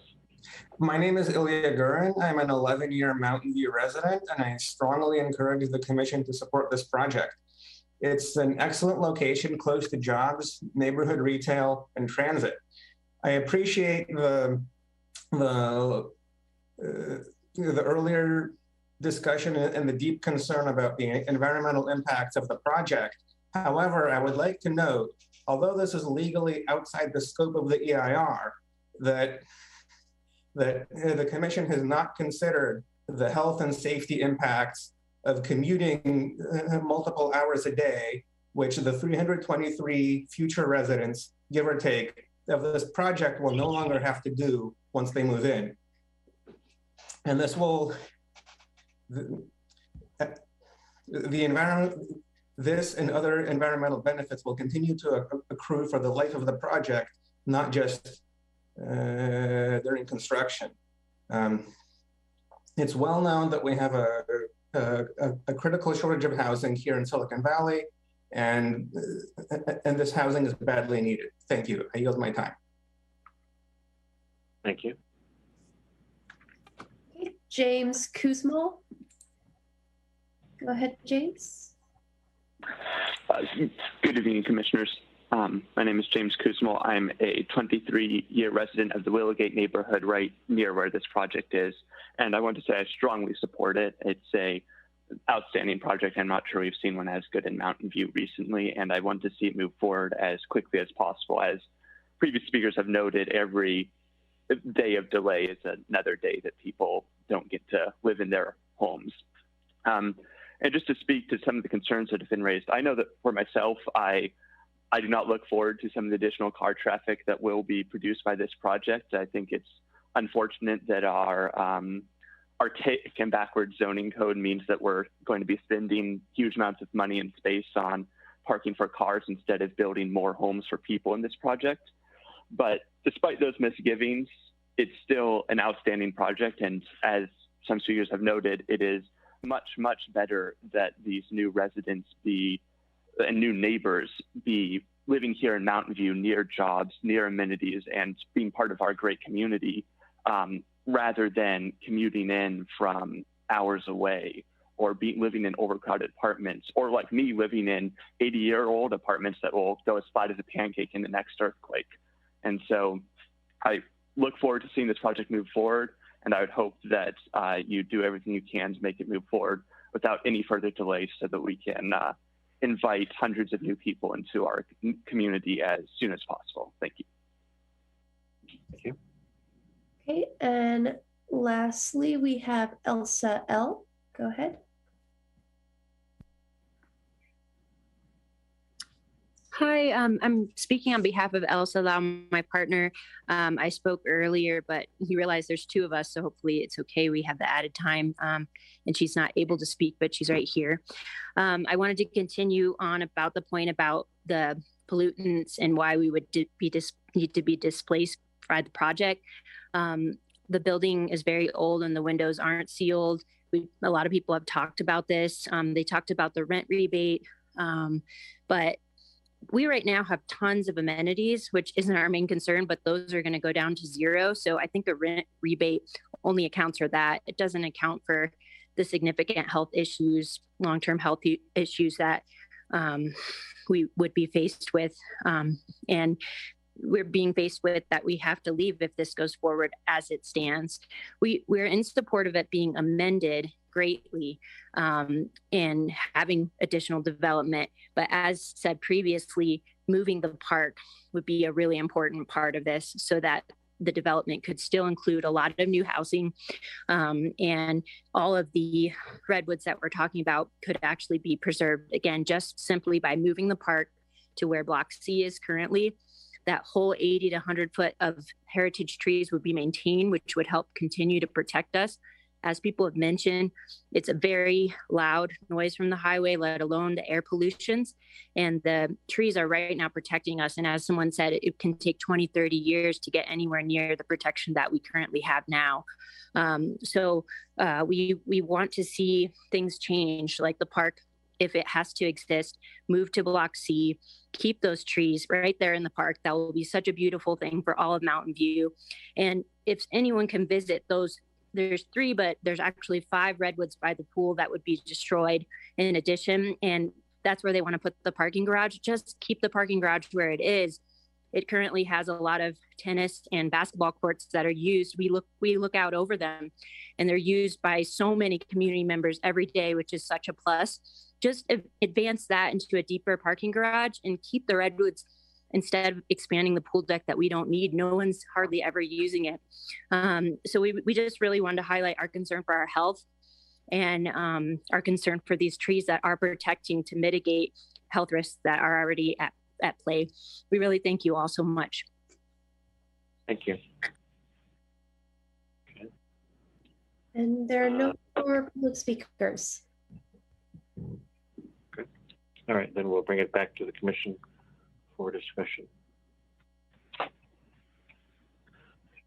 So let's open it up for deliberation by the commissioners.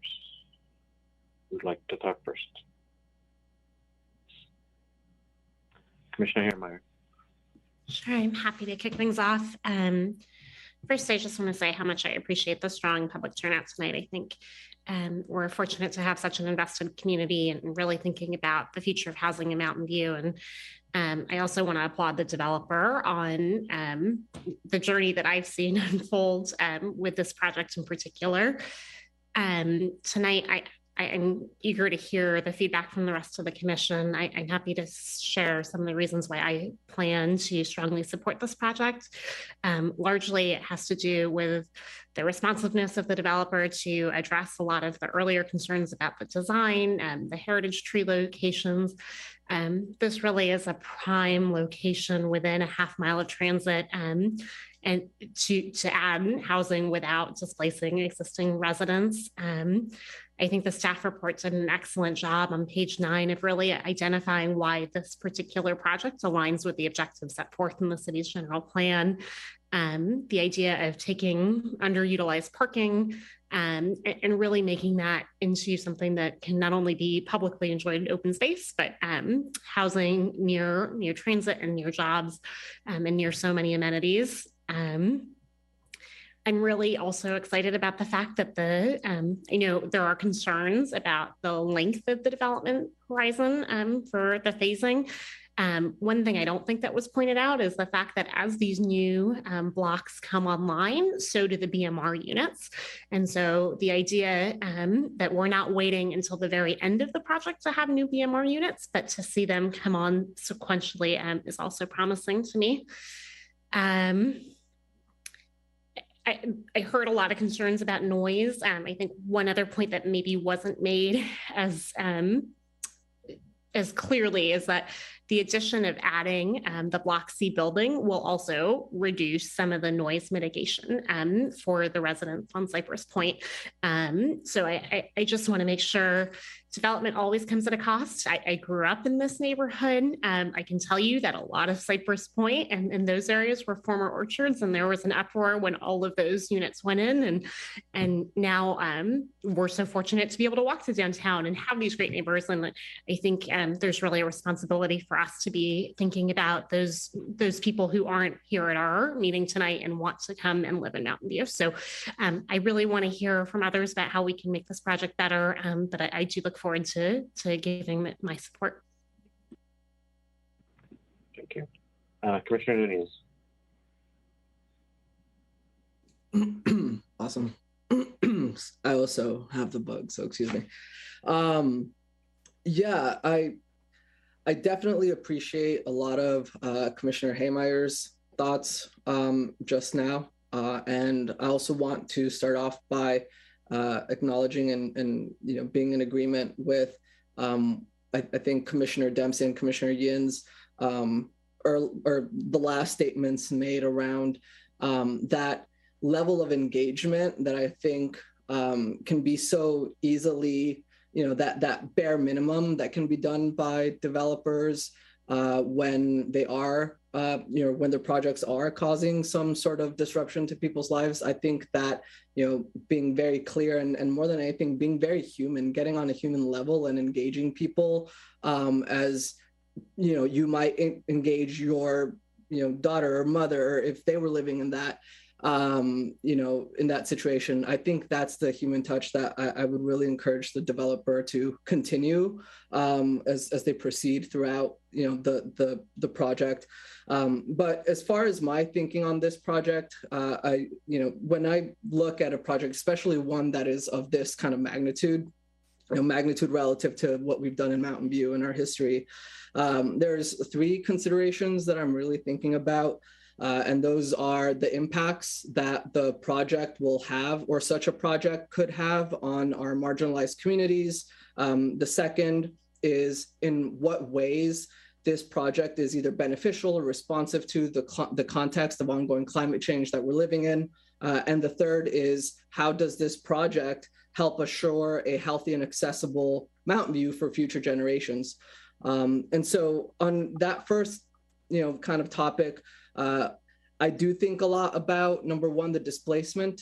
Having been very heavily engaged and involved in a lot of the displacement projects going back to 2017, it is definitely refreshing from my perspective, knowing that there's not a significant investment of, lining up residents, going through these trail proceedings and having to go through that arduous process of explaining to people, what development means for their lives, and watching them in real time have to make choices around that.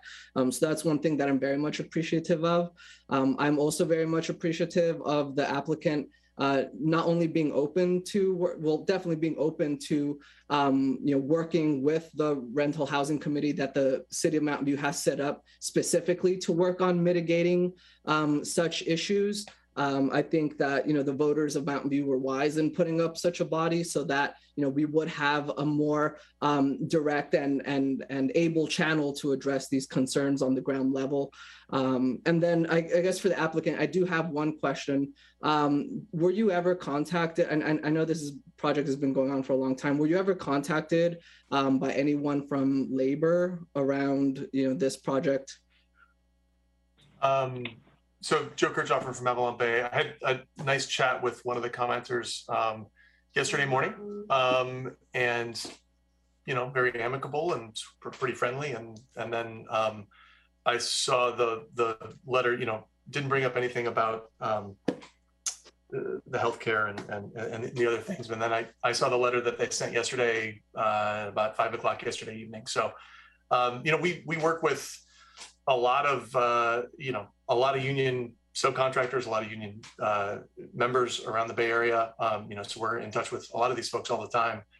We're happy to engage with them to see what can be done on some of these measures. I read the letter last night, but prior to yesterday, had you been contacted or engaged, just yes or no, with someone from labor regarding this project? Had that come up ever? No.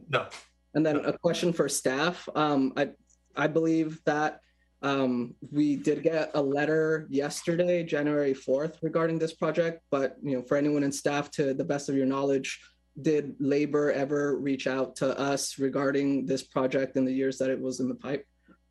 No, I've been the project planner for past 6 years, and I have not been contacted or received any communication.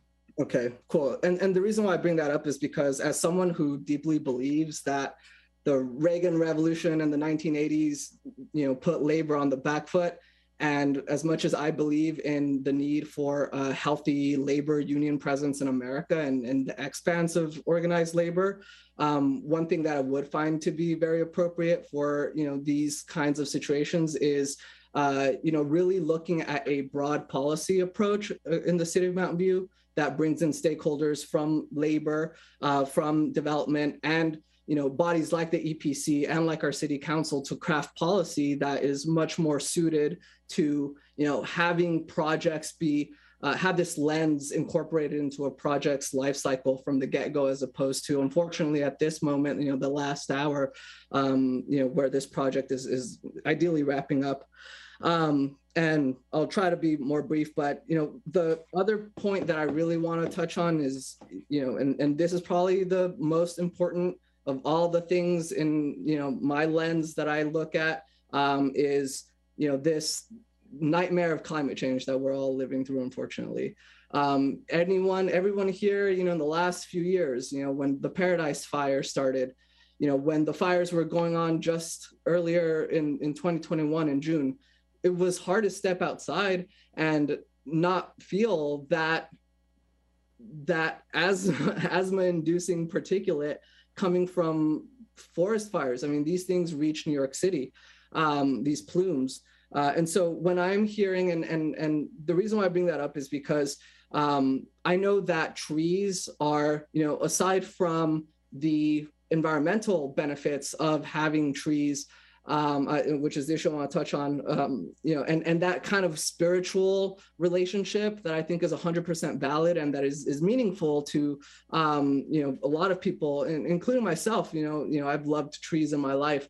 I also think about, from that systemic perspective, what are the things that we are doing as a broader level society, and what can we control as a community here to actually make it so that we're not all having to breathe in on a yearly basis, burnt paint and chemicals and, tree matter from forest fires that are, burning down the Sierras. I'm thinking about those redwoods, about, those trees over there that are a lot more impactful to the overall ecosystem health that we live in.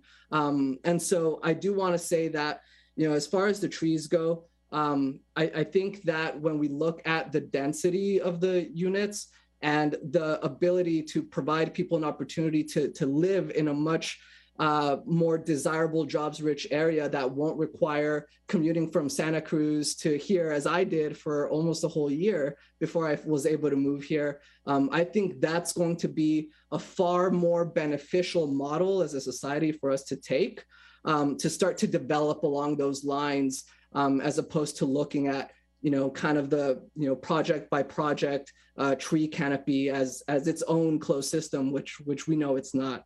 And so, yeah, I think that for those reasons, I'm very much liking this project, and I am also eager to hear, the thoughts of my fellow commissioners on these items.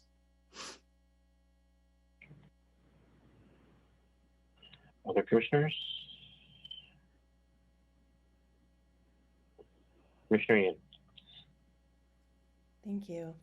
Yeah, I just, as I was saying earlier, that during the comment section, this is an appropriate time to say all the positive things that this project brings. It's really, you're clicking and checking off boxes on like major points, and I'm not going to belabor all those points.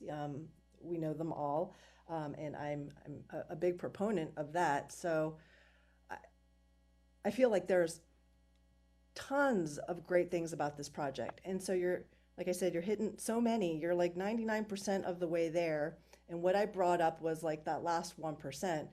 And what Commissioner Dempsey had said was, spot on for what I was going to say. And I just tacked on an extra bit, because I'm not saying that we shouldn't do this project because of one little thing. What I'm saying is we shouldn't ignore those things. I think we should address them. I think if we have a continued conversation I think transparency is paramount, and that you continue to have the conversations with the neighborhood, with the neighbors, with those who are going to remain, and find out truly, like Commissioner Nunez had mentioned, as a person, what are they going to have to deal with? We talk about climate change and the fires. They're going to have to live with that, plus all the construction stuff. No AC. I mean, I have no AC, single pane windows. When those fires come, my eyes burn, my throat is sore. So I can't imagine what that's like, plus additional things. So the idea of the filter vouchers, I'm not sure what that process looks like, but I think these things do need to be addressed for those who actually live there and will have to live through this for almost a decade. So, and then the added comment I had in the beginning was just about transparency for the future residents of those apartments along Highway 85. So just to be clear. Timeline of the project is long. I agree. And I was surprised when I saw, 2015 is when it started. So I was like, wow, this is taking a long time. And so I would like to see things go faster too, but I am reminded also with the dates is that this is a gatekeeper project. This is no blame at all, but with the gatekeeper project, there come risks of things that have to be changed. And when I look back at the initial application, and I said this before, this project is leaps and bounds better through working with staff and the community to get where it is now. I think why people like it so much is because of the collaboration between all these entities. So I'm not saying let's drag it out longer to get a perfect project. What I'm saying is there has been a lot of benefits to taking the time. And I think this is maybe a broadcast to everyone who wants to develop in the future. We have limited space and limited land. We need to make the best use of it. And I think as a city, we have high standards. We're going to have high standards. And maybe those standards were not known in 2015. And so a lot of changes had to be made. But I think things could be a lot more shortened if you just come in assuming very high standards. A lot of communication with the community, a lot of transparency. Let's look at all the things that the prior developers have cried about. Not saying that in a bad way, just, the pains, the growth pains, and learn from them and just come in straight away with a project that you feel will, float and then tweak from there. Yeah, again, without belaboring the positives, I am in general very supportive. I do like some of the suggestions that some people have made about continuing the neighborhood meeting, having more neighborhood meetings, just laying out what these hazards are, what you're doing about them, and what might be done in the future to help them through this sort of painful period that they're going to have to go through. Yeah, I think that's all I've got to say for now. Thank you. Yep. Thank you very much for the collaboration, and please just continue. I know it's painful for you guys too. It's difficult. Just continue going along that route. It just ends up with a better product and good community outreach and positive feelings all the way around. So we end this with a bang. I just want to chime in briefly, Joker Chopper with Avalon Bay. It's not painful for us. It's the way we do business. We're going to continue communicating, obviously, with the residents that live on our property, with the neighbors. Everyone's going to have a clear idea of what's coming as far as schedule, timing, some of the other things we've discussed today. And yeah, we want to keep those lines of communication open as wide as we can. So, yeah. And I do appreciate that. Thank you. It's just the added level of what Commissioner Nunes had mentioned and what some of the other advocacy groups have mentioned, which is to not only reach out, but to find practical ways to help the existing residents adjust through this, as well as I don't know if it's going to be monetary. That's probably the most useful. And I don't know what that looks like. I'm just suggesting that something happens in addition, because that's the 1% that really, I think, would make this project shine. Commissioner Dempsey. Thank you, Chairman.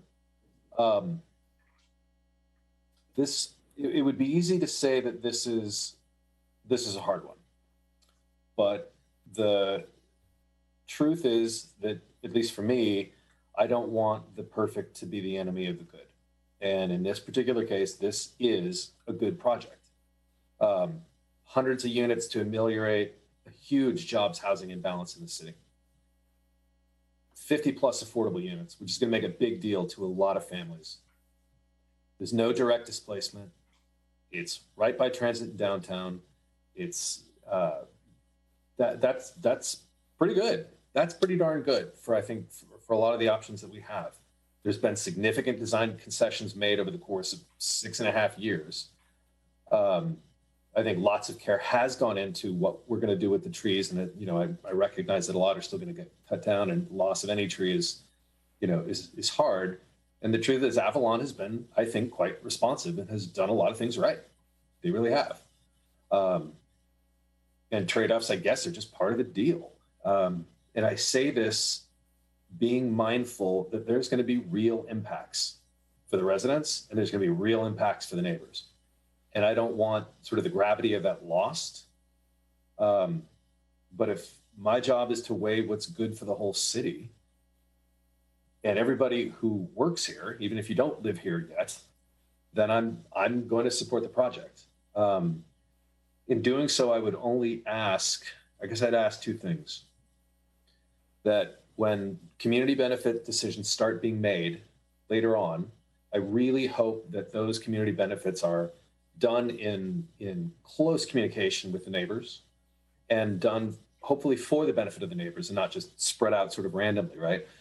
They deserve that consideration. I also hope that the city is going to be very much in communications with them and very solicitous of their well-being if there are traffic problems on Cypress. And I hope the city comes running to help if that turns out to be a real problem, as many fear.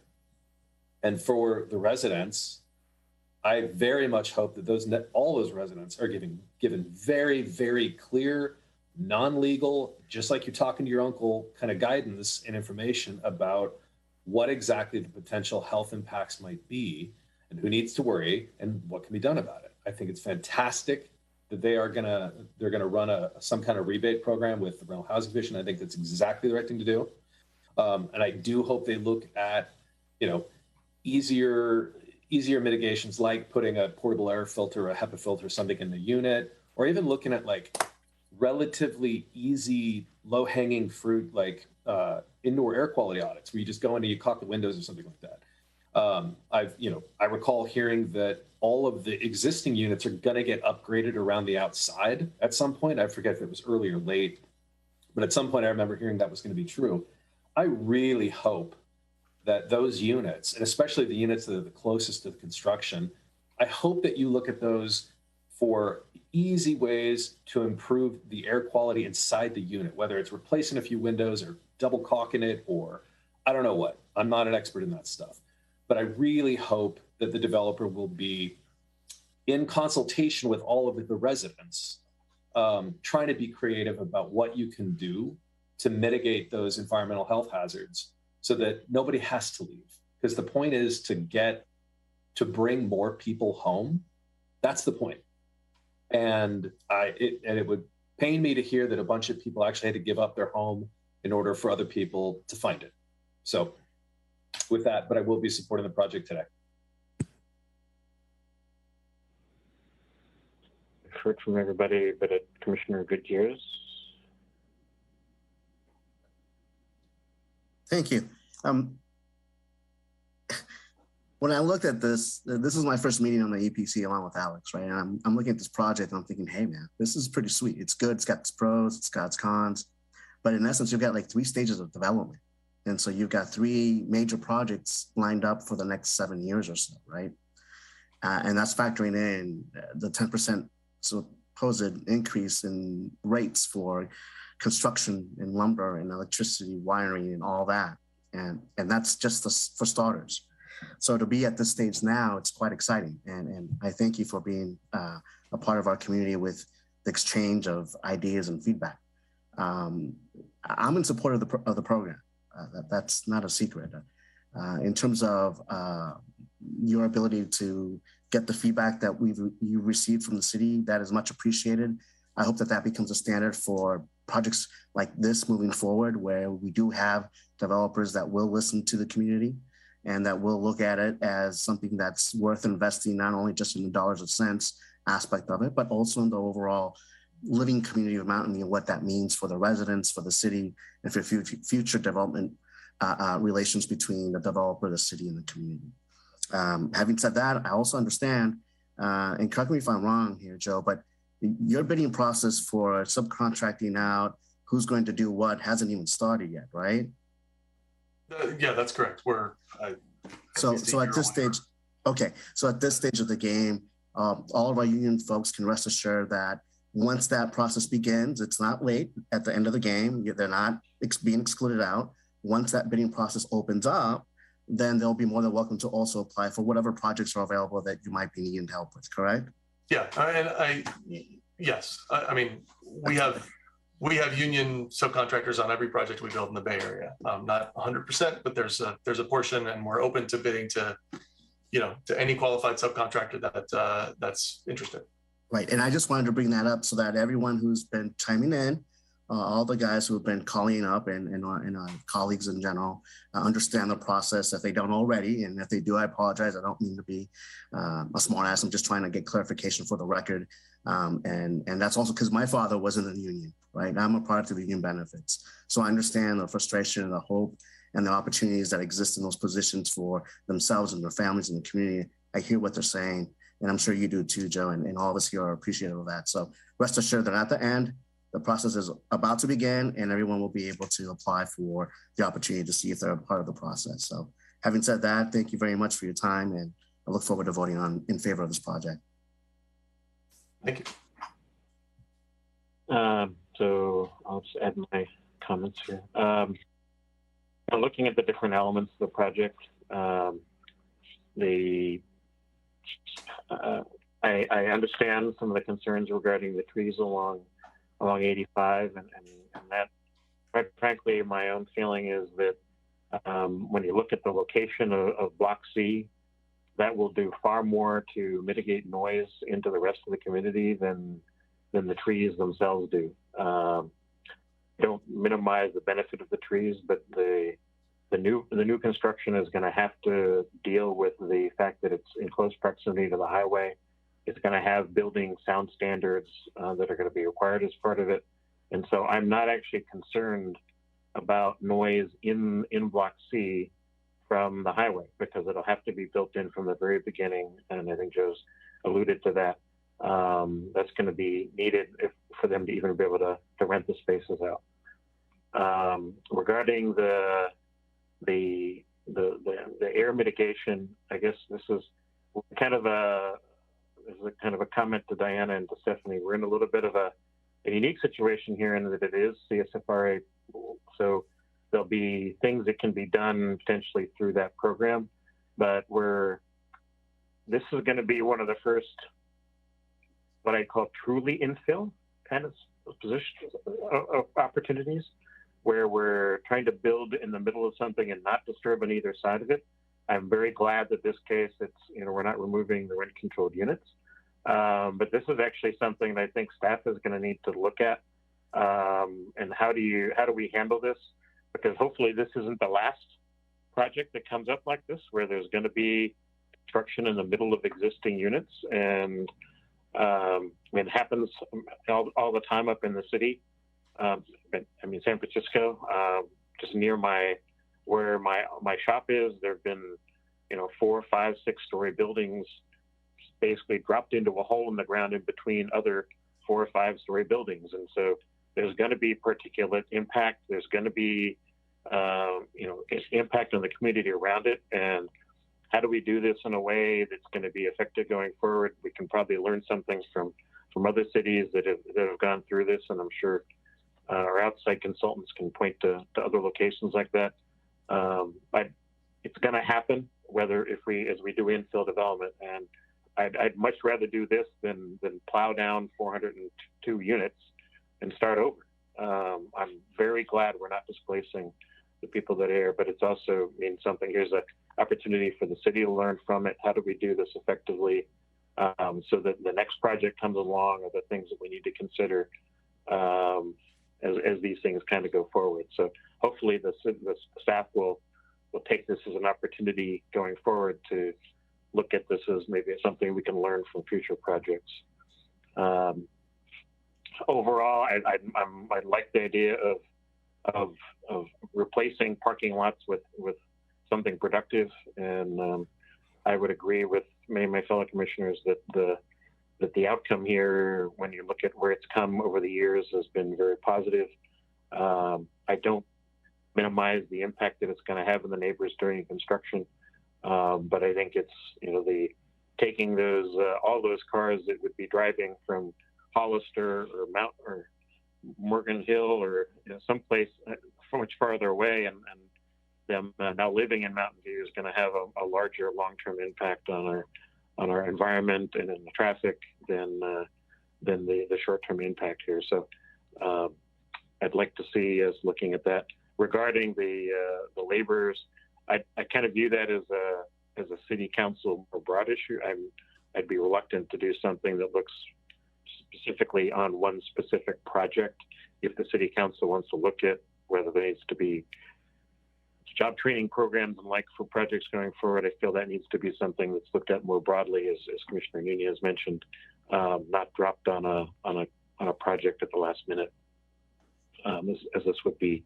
So there's some merits in that. This isn't the first time we've heard this come up in meetings, but it doesn't feel like it'd be fair to put it on this project at the last minute. So overall, I think it's a good project. I think the applicant has done a lot of really positive things to bring it along, and I also will be supporting it. Those are my comments. Any other feedback from commissioners? If not, then I would entertain a motion. Mr. Nunez. I'll make a motion. Okay. Diana, do you want to put the thing up for Commissioner Nunez? All right, I'm gonna have to learn at some point, right? So I think what I do is say, I would like to make a motion for number one, to recommend the City Council adopt a resolution of the City Council of the City of Mountain View certifying the 555 West Middlefield Road project final environmental impact report and adopting CEQA findings related to environmental impacts, mitigations, measures, and alternatives, and adopting a statement of overriding considerations and a mitigations, monitoring, and reporting program based on the findings of the resolution, Exhibit 1 to the EPC staff report. 2, recommend the City Council adopt a resolution of the City Council of the City of Mountain View approving a general plan amendment to add a new high-low density residential land use designation and make related text amendments and an amendment to the general plan land use map for the property located at 555 West Middlefield Road from medium density residential to high-low density residential based on the findings in the resolution Exhibit 2 to the EPC staff report. 3, recommend the City Council adopt a resolution of the City Council of the City of Mountain View approving a planned community permit and development review permit to allow a 323-unit addition to an existing 402-unit residential development with 3 new subterranean garages, new amenity building / leasing office, and new 1.34-acre public park, and a heritage tree removal permit to remove 57 heritage trees at 555 West Middlefield Road, based on the findings in the resolution Exhibit 3 to the EPC staff report. And 4, recommend the City Council adopt a resolution of the City Council of the City of Mountain View approving a vesting tentative map to create 3 lots with up to 111 condominium units at 555 West Middlefield Road, based on the findings in the resolution Exhibit 4 to the EPC staff report. Okay. Do I have a second? Commissioner Heimler? Yes, I'll second it. And thanks, Commissioner Nunez, for reading that. Welcome. Hall, can you call the roll? Yes, Commissioner Dempsey, Aye. Commissioner Gutierrez, Aye. Commissioner Haymeyer, Aye. Commissioner Nunez, Aye.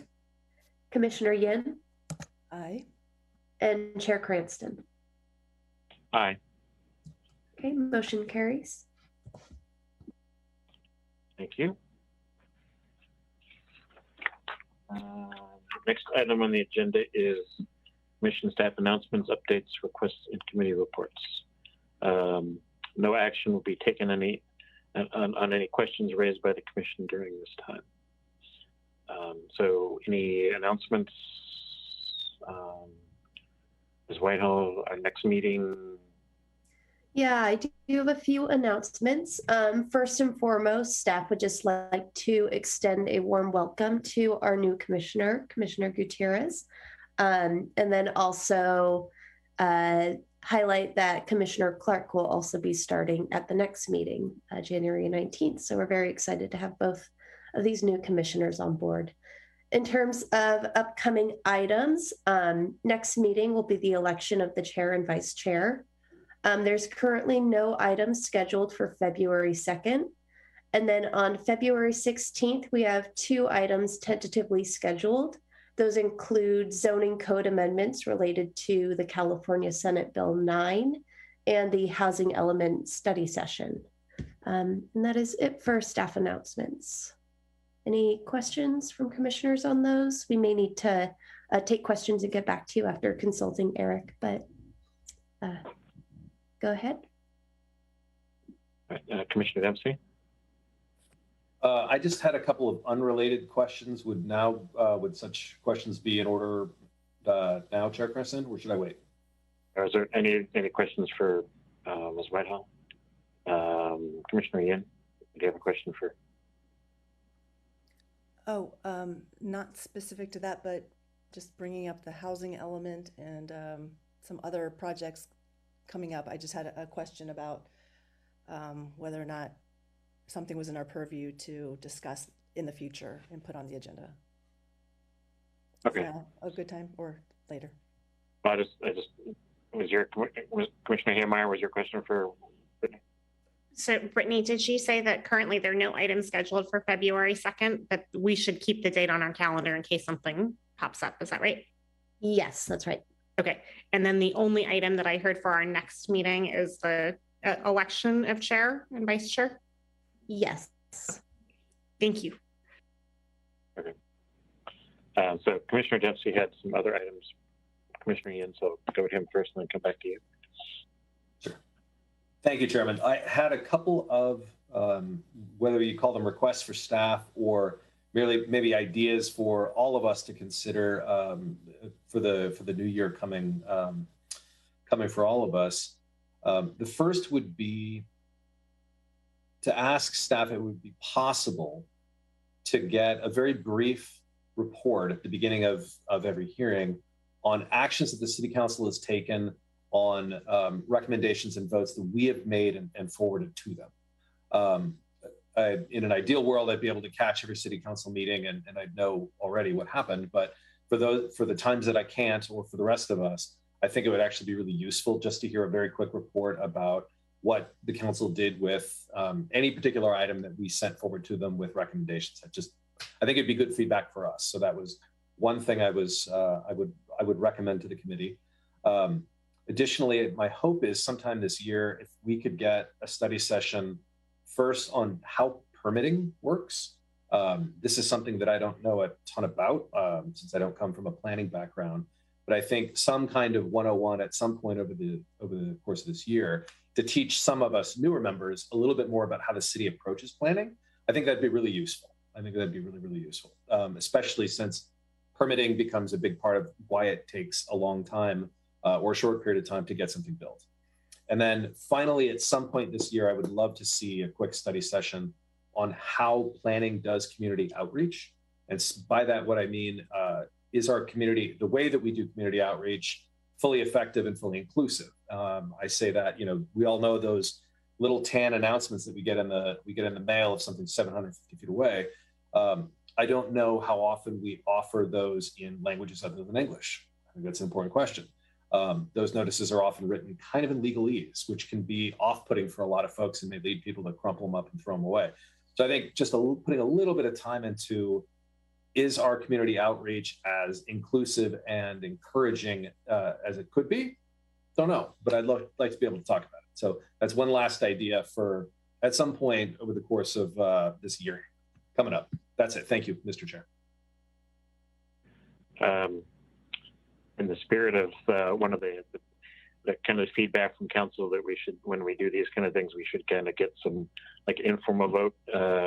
Would other members of the commission be interested in feedback on a council action on things we we propose? Are there just kind of a quick straw poll? Would that be something that folks would be supportive of? Yeah. To the Maybe extent half. that it isn't taxing staff to create something written, I think like if it's a verbal report or something that can be done easily, but I just know how stretched the team is that I wouldn't want it to be too formal. And like a little study session on how permitting happens. I mean, was that something everybody would be interested, or do we want to try to do something?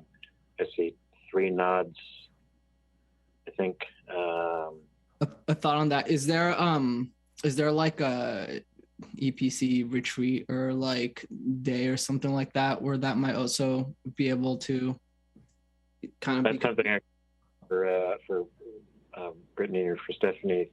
I know staff has done kind of one-on-ones with members. I mean, in this case, if there's 3 people who would be interested or something, maybe that's just more of an informal Zoom, or we don't do face-to-face yet, but to kind of walk through that, if that's an option as well, maybe that would be rather than a formal study session. I've done something like that with people in the housing department and understanding how EMR units are assigned, and I found that very useful. But it was an informal session rather than a formal session. So maybe that would be an option as well. Yeah, I think it's been different ways over the years. There's also sometimes been some commissioner trainings at conferences. I know that's been helpful to some people, but I think at this point, Eric was just really trying to get a pulse as to how many of the commissioners would be interested in that, and then try to formulate a strategy to address the request. Definitely. So it sounds like there's at least probably four commissioners who'd be interested in understanding the permitting process. Is that a yes? There was years ago, we've done a couple of retreats pre-Zoom, but I think I can pull together and send those to Eric so he has what we had covered, and if there are materials we can reuse in some way, so it's not reinventing the wheel. And then on the community outreach process, interest in that? Just I'm not seeing as much support there. Maybe the newer folks are raising their hands. So how do we educate the new folks?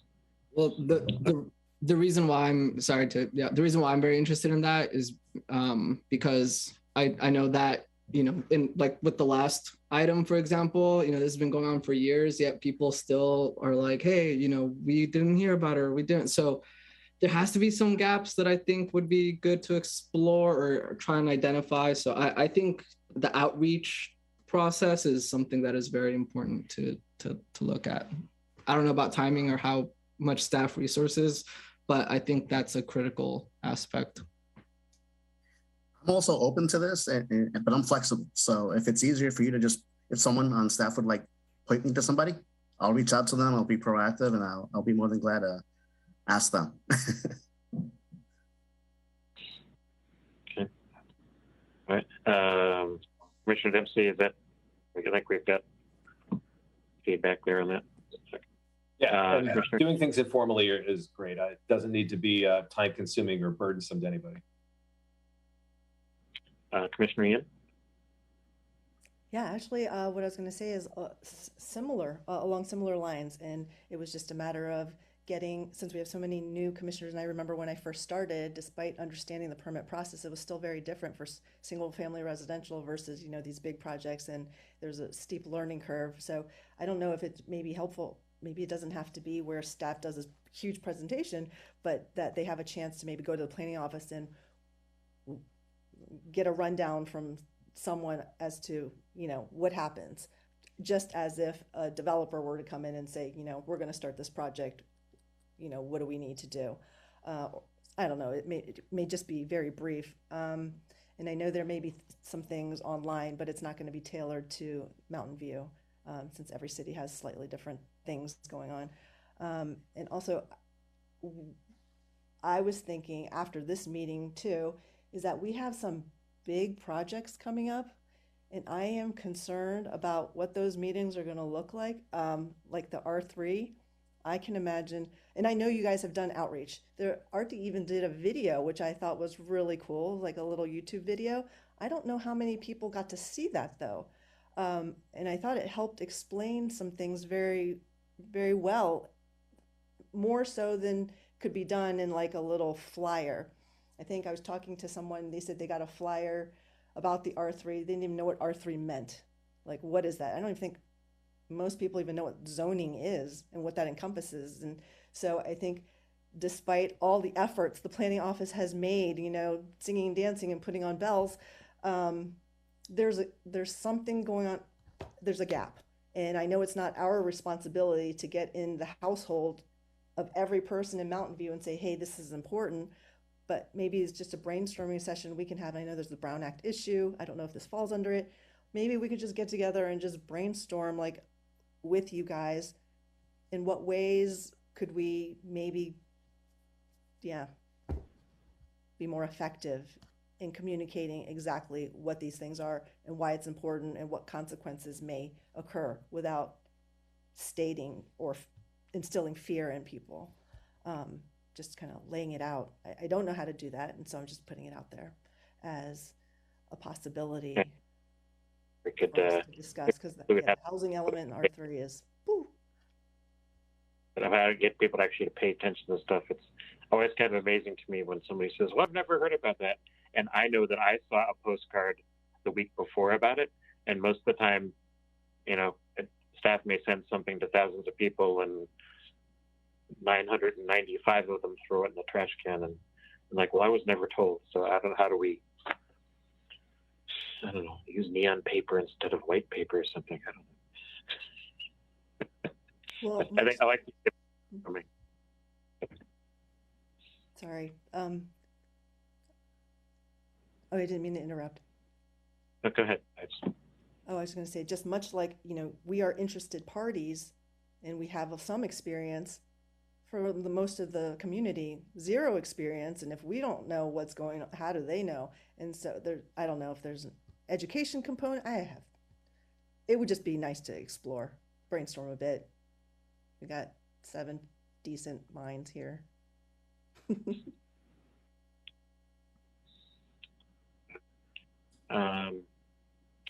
And then I get a request from my side. At the end of 2019, after the legislature had been so busy passing housing bills, staff brought in an outside counsel to kind of go through. Here were the highlights of what was approved in the last year, and I found that very useful. In 2020, the legislature didn't pass a lot of housing bills, but they got active again in 2021. I sent a list to Eric of at least a dozen bills that I had looked at, and I don't know, maybe Commissioner Dempsey, because he was in Sacramento for a while, could read these things and understand what the hell they say. But I don't read legislature documents very well, and so I would really love to see a update from, I don't know whether that's Sandy or an outside counsel that says here are the major things that were passed by the legislature last year that affect land use, that, you know, they may or may not. I mean, I think SB 9, we know we'll come back to something that we're going to see specifically, but some of these others may not be as directly tied into this. They may affect the housing element, but I would find that valuable. I don't know what other commissioners find that kind of an update valuable as well, or is it just me? Yes, no? Yeah, I think repurposing, there's some really good summary materials that come out of the League of California Cities or things. I guess I just don't know who monitors the state legislation for staff. And I'm so empathetic to the number of things in their queue. So if there's things that we can repurpose, all about it. And I have some materials and I'm happy to pass through to Eric. And if it's valuable, just like come across my desk and have those go out in a Brown Act compliant way. So it seems like there'd be some interest if we can find a way to make it easier for you to do it. I'm all in favor of that. So, any other announcements? Press. Oh. Okay, then we will move to item number 7, which is adjournment, and the next meeting is January 19th, correct, at 7 p.m. And we will see everybody then. With that, we will close the meeting at 10:41 p.m. Happy New Year, everyone. Take care. You too. Bye, everybody. Bye, everyone. Take care.